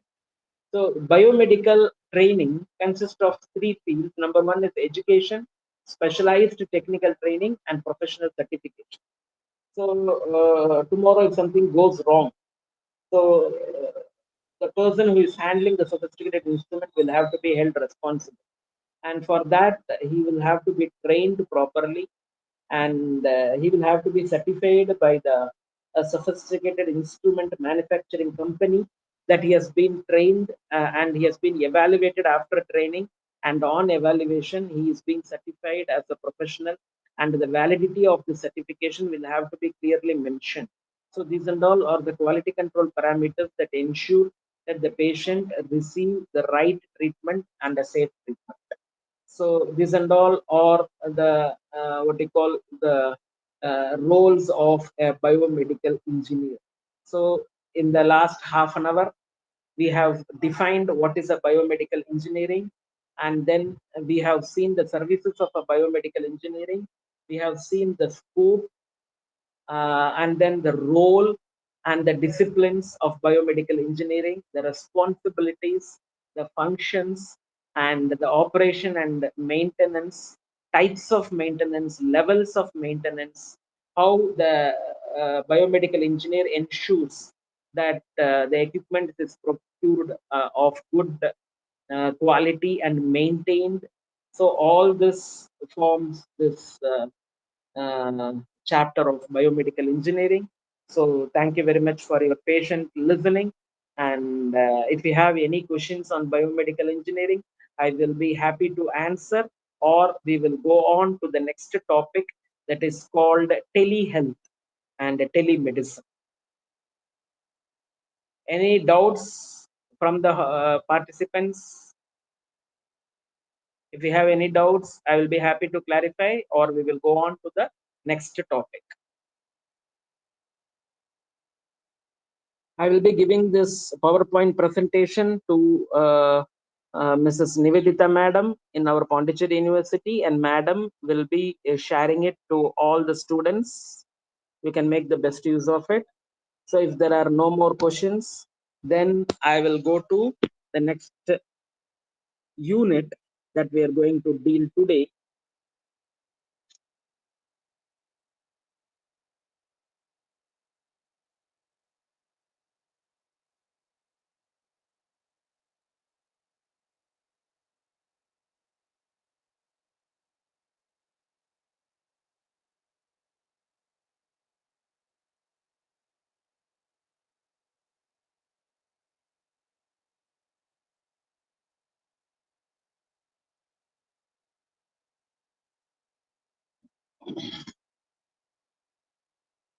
So today we are going to deal a second topic. Again, it is a short note question. Maximum 5 mark can be given to this topic, that is telehealth. Is my slide visible? Yes, sir. Thank you. Thank you. So can you imagine what healthcare would look like if clinical care is available anytime, anywhere? See, 10 years back, we used to line up in the bank for cash withdrawal, cash deposit. But today, nobody goes to the bank for cash withdrawal or cash deposit. Everything is available at an ATM, anytime money, or automatic teller machine. So similarly, we can have an ATM of health. The clinicians would obtain consultations with medical centers of excellence anytime, anywhere. If we have a health problem, we go to a nearby clinic. The clinic will refer us, in case if they are not able to handle the situation, to a nearby tertiary center. So from the tertiary center, we will go to a referral hospital if it is not being done at that end. Then from there, if there is still a complicated issue, we will be referred to an institute of national importance. So instead of patient running from pillar to post, the patient will be in the clinic, but he will get the consultation of a person from an institute of national importance. So how would it be? Homebound patients could be monitored remotely anytime, anywhere. In a recent survey in Kerala, for every 4 houses in one house, the houses in Kerala will be very big. in the entire house, you can find one geriatric patient. And to take care of that patient, the attenders, they are available 1 hour in the morning, 1 hour in the night. Rest of the time, monitoring the health of these elderly people is a very big problem. But if that can be done by remote monitoring. Today, many people have a lot of doubts. They go through the media and gets their doubts cleared with the help of what do you call the data available in the media. But many of them are misleading. So in that case, the patient want to have an authentic information, especially in the field of herbal medicine. Some people prescribe some herbs for some condition, and other person says that no, that is having toxicity, it should not be used, and the dose and the adulteration, the substitution of this herbal medicine. So somebody wants to have clarification about it if it is available, how good it will be. So all this are possible by telehealth. So what is the difference between a telemedicine and a telehealth? So first we will see what is telemedicine. Telemedicine is clinical care provided from a distance, usually in northeastern states. So people are on a hilly region and the patients would be in some hilltop. There could be an emergency. The doctor would not be available. The doctor would be in a city, and for the doctor to travel to that remote place to provide clinical care in case of that emergency would be very difficult and practically not possible nor feasible. So, but if that can be done, that is called telemedicine. The use of electronic communication and information technology to provide or support clinical care. Now there is a concept of teleconsultation. The nearby doctor or the family doctor, he sits in a camera-based consultation room with one specialist from any part of the world, and they discuss the clinical case and then they find out solutions. So primary care, medical specialties, intensive care, emergency department, all this can be done by telemedicine. And recently, in one international sports event, there was a sports injury, and for that they had taken a telemedical consultation with a sports physiotherapist from Finland, and the care was provided to the sports person on the ground with the help of this telemedicine, and he was back to normal and started continuing his play. So this is possible by telemedicine. Now we will see what is telehealth. Telehealth encompasses telemedicine, that is telemedicine, plus other uses for communication technology. What are the other uses? Health professional education. Like for example, if there is a cardiologist, after getting his post-graduation degree, then he will have to undergo a number of fellowships on various specialized areas so that he will be able to provide care in that particular field. So all this is telehealth, health professional education. And then administration, homeland and security, public health, consumer education, evaluation research, regional health information sharing. So all this put together is telehealth. So telemedicine is only clinical care. So telemedicine plus all this is put together is called as telehealth. So telehealth is very broad area and telemedicine is a narrow area. What is the need of telehealth? Number one, clinician shortage. So in many places in India, for every 1,000 people or 1,500 people, we have one doctor. So clinical shortage. Misdistribution of providers. Healthcare is provided by doctors. All these doctors are available only in towns. They all are happy to work in corporate hospitals, big hospitals. So everybody is on the town. So the population of doctors in the town is more. But if you take in the village, for 2-3 villages, there is only one doctor. The urban, rural, underserved. So all corporate hospitals cater to the needs of a city. But what happens to a village?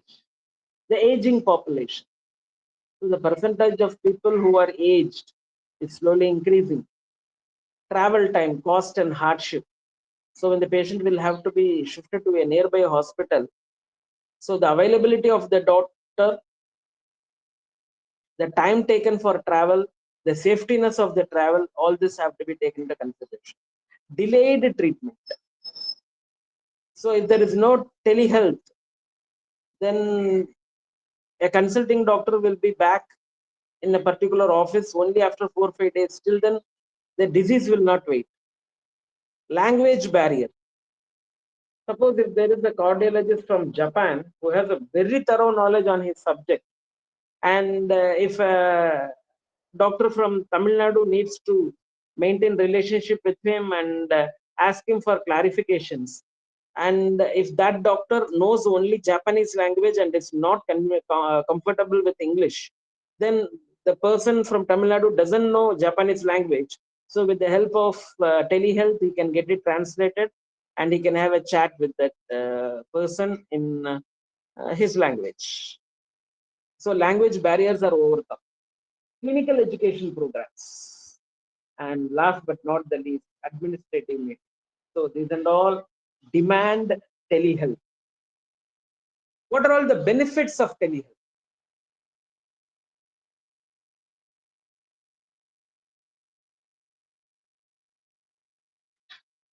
Number one, reduces barriers to access. If there is a person with disability, he is not able to move, he is dependent on an attender to come to the hospital.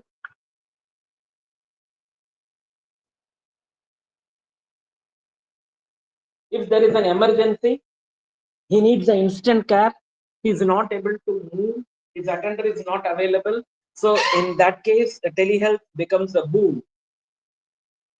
Increases efficiency for providers.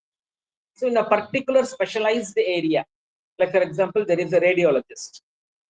So he is very good in interpreting what you call an ultrasound. So his services can be utilized around the world. That is because of telemedicine. Reduces overall healthcare cost. So if a patient will have to travel to meet a specialist to Delhi, so the cost involved is very high. On the contrary, if he is available on telemedicine, then the cost of travel from the native place to Delhi is reduced. Improves quality of care. Consultant and primary providers communication is very important, and that is recorded in this telehealth. Education to providers. So the doctors will have to keep himself updated about the recent trends and advancements made in a particular area around the globe. So this is possible because of telehealth. Reduces delay in health. You might have heard that in America and in Great Britain, the patient will have to wait for months together to undergo a particular surgery or so. So they all fly to India. They stay in a nearby what you call hospital and get the treatment. So increases patient satisfaction. So the doctor will have to provide his services to the patient, and if the patient is interested in receiving the service of a particular specialist who is at a very far location, maybe in a remote part of the world, so his services can be easily obtained, and that will lead to patient satisfaction. Improves health outcomes, and the doctor becomes virtually accessible. Now we will see the three most common applications of telehealth. Number one, clinical services. So in clinical services, there are three areas. Number one, primary and specialty care. So ordinary simple care, that is primary care, and then specialty care, sophisticated. So EICU, intensive care, and then emergency department. So all this comes under the clinical services. Education services, again provider education, the doctor is updated. Patient education, the patient is made aware, and then administrative meetings. So these and all are the three common applications of this telehealth. Now, what is technology? Like for example, today the doctor can see the patient thanks to the camera. The doctor can witness an operation that is going on and give appropriate suggestions in case if it is wrong at a particular place. So that is possible by the doctor viewing the screen, the codecs, the scopes and peripherals, and transmission method. What is telehealth system models? So as per the telehealth system models, we have a statewide system throughout Tamil Nadu, one system, throughout Pondicherry, another system. There are networks. Number three, university-based system. So most of the teaching hospitals, they are either a deemed university or a private university, or they are permanently affiliated to a central university. So the university-based education system is very important. And then the regional system. So we were speaking about the language barrier.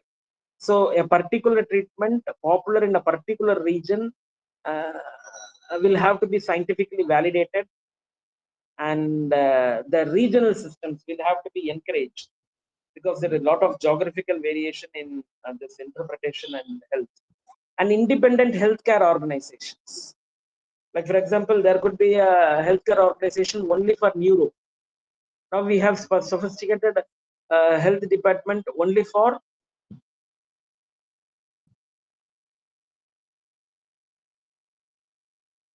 a particular specialized disease condition.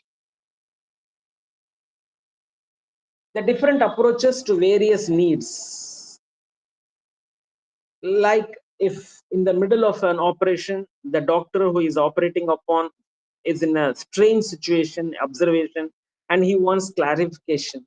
So he can reach out to any doctor anywhere in the world with the help of live interactive face. The information that is being generated is stored and forwarded. The emergency response. Suppose if a person in a very remote area has a heart attack, so he can have an immediate clinical support from a cardiologist anywhere in the world. Patient education kiosk. So yesteryears, the student was learning for the sake of learning, but today the learning is for the sake of obtaining marks. So only during examination, the students' need for a particular clinical material description would be there, and at that time, this patient education kiosk, they come healthy, they come handy. The home health monitoring. So today everybody has a sophisticated watch. In case if the patient is suffering from high blood pressure, his blood pressure is constantly being monitored, and if it is crossing the limit, then the information is immediately given on to the doctor so that he can intervene and maintain the health. So home health monitoring. Today everybody is having a watch which monitors the blood pressure of the person who is wearing it. Educational services. So now it is raining, so it's a period of dengue. So how to prevent dengue? Video conferencing. So many times a dermatologist, he will have to have a view of the skin condition. So that is possible by video conferencing. So we will see all this one by one. There are 7: live interactive, store and forward, emergency response, patient education kiosk, home health monitoring, educational services, and video servicing. Now we will see one by one. Live interactive telemedicine.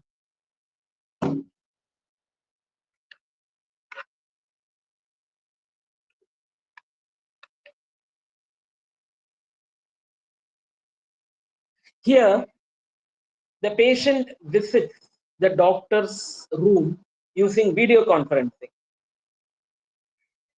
The doctor and the patient here communicate with one another in real time.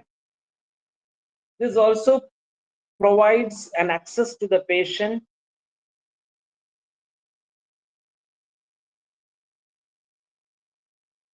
dermatology, urology, psychiatry. Psychiatry is a big boon for psychiatry. Orthopedics, neuro, pain management, endocrinology, ENT, and rheumatology. All these fields have greatly benefited by telemedicine. That is interactive telemedicine.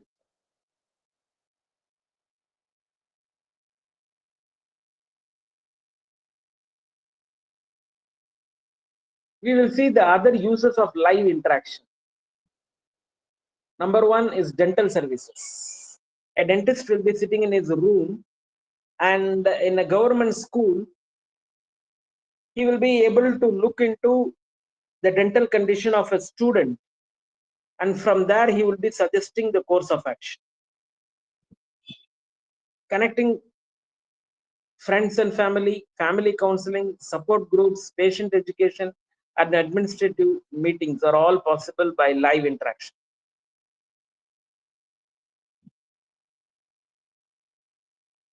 So outpatient clinic, mental health clinic, intensive care unit, correctional facilities.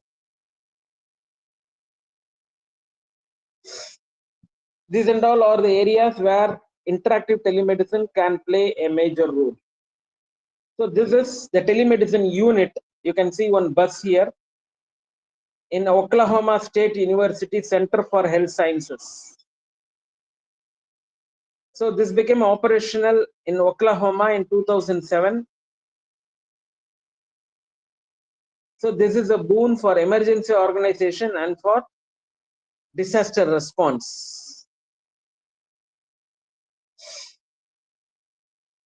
The emergency medical services. So here you can see a patient who was climbing down the stairs, suddenly had discomfort in the chest and he collapsed. So with the help of telemedicine, with the help of, you can see one laptop and one system, this patient is able to interact with a cardiologist and get his problem solved. So the school children and the schools, they benefit from interactive teledentistry. In case if there is an emergency, there is a response, if there is a tsunami, there is an earthquake, so then telemedicine is really a boon.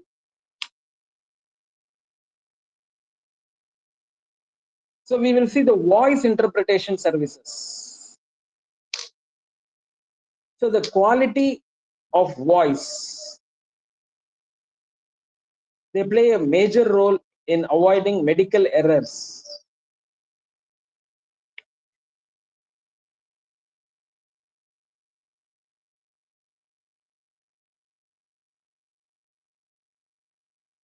So in case if the patient is speaking a local regional language and the doctor is well versed only with international languages, so a bridge between both of them is possible through video interpretation services.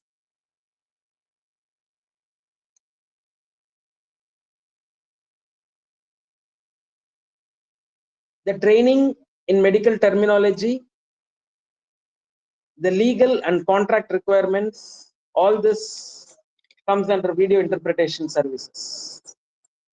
The latest one and the fast growing one in telehealth is telepharmacy. So the doctor, when he is writing the prescription after examining the patient, the prescription is not handed over to the patient as done in India. The prescription is directly sent to the pharmacist.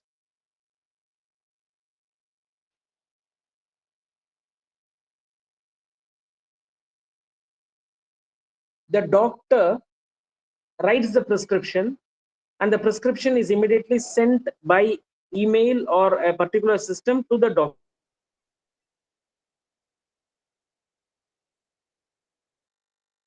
pharmacist receives the prescription from the doctor and honors it immediately.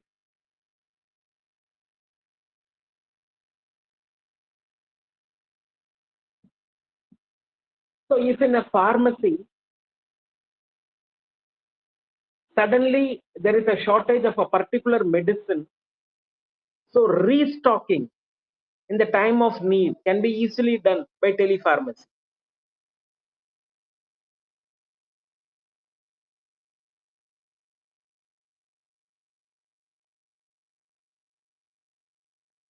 So the telepharmacy is now going to revolutionize the pharmacy system. From the doctor's table, the prescription will fly to the telepharmacy, and from the telepharmacy, the prescription will be couriered to the doorsteps of the patient with clear instructions about how to take the medicine. So telepharmacy is very important. Storing and forwarding. When an image of a particular condition is a rare condition, is visible, so it is stored for the future generation doctors to know it.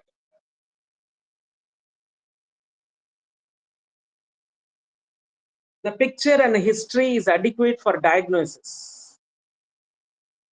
It allows the clinicians to do work when convenient, maximizes use of clinical time. So all this is possible because of storing and forwarding information.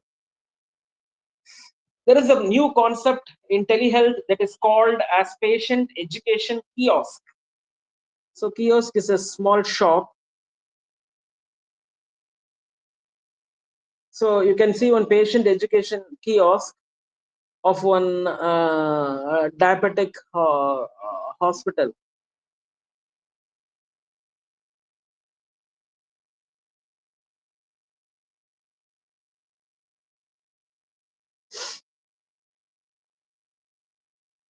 So in this kiosk, there will be a database on diabetes. So on listening to this database about diabetes and on knowing the patient services, on having first-hand information from the patient who had undergone the treatment,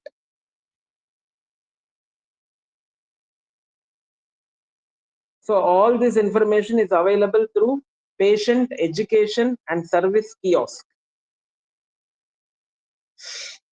Home health and monitoring. So the patient will be in a particular place, his blood pressure will have to be monitored. So the blood pressure of the patient can be monitored from a remote place by the doctor.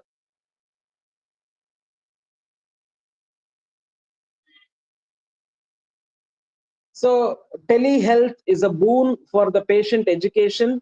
It allows clinical staff to participate in educational programs without leaving their communities. It allows patients to receive health education and health counseling services. So administrative meetings can be easily held confidentially with the help of this telemedicine. The reimbursement, the medical insurance, the medical reimbursement, the medical aid, Blue Cross, Blue Shield. So all that is possible because of telehealth. The legal aspects.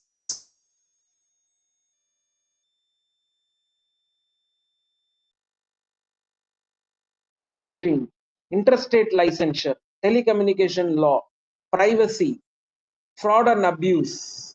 All these legal aspects can be monitored by telehealth.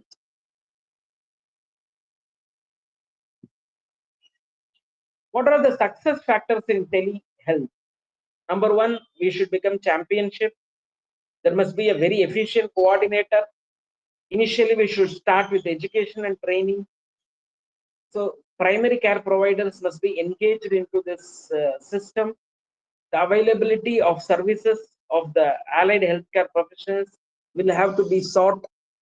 Technical and support programs will have to be designed. There must be a stable technology. Funding mechanism must be in right position. What are all the barriers for telehealth? Number one is reimbursement of the cost.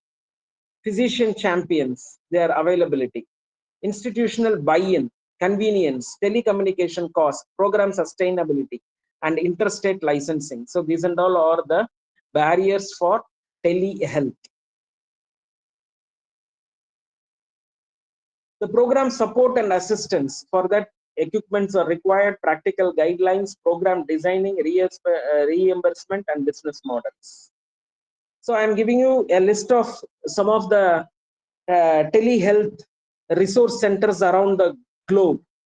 National Telehealth Resource Center, California, Northeast, Northwest. So these and all are some leading telehealth resources around the globe. So with this, we complete this chapter on telehealth. The session is now open for discussions and questions. Questions, please.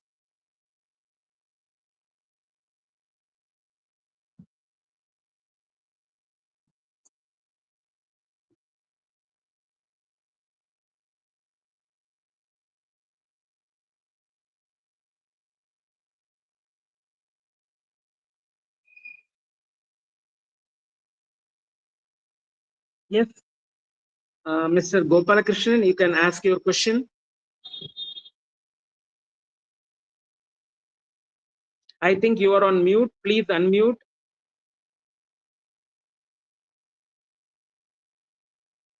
Mr. Gopalakrishnan, you have raised your hand.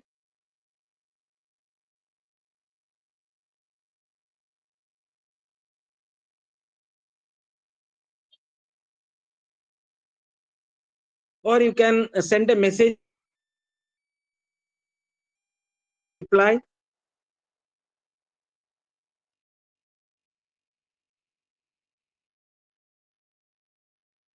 Okay, if there are no more questions, we can call it as a day. All the very best. See you tomorrow.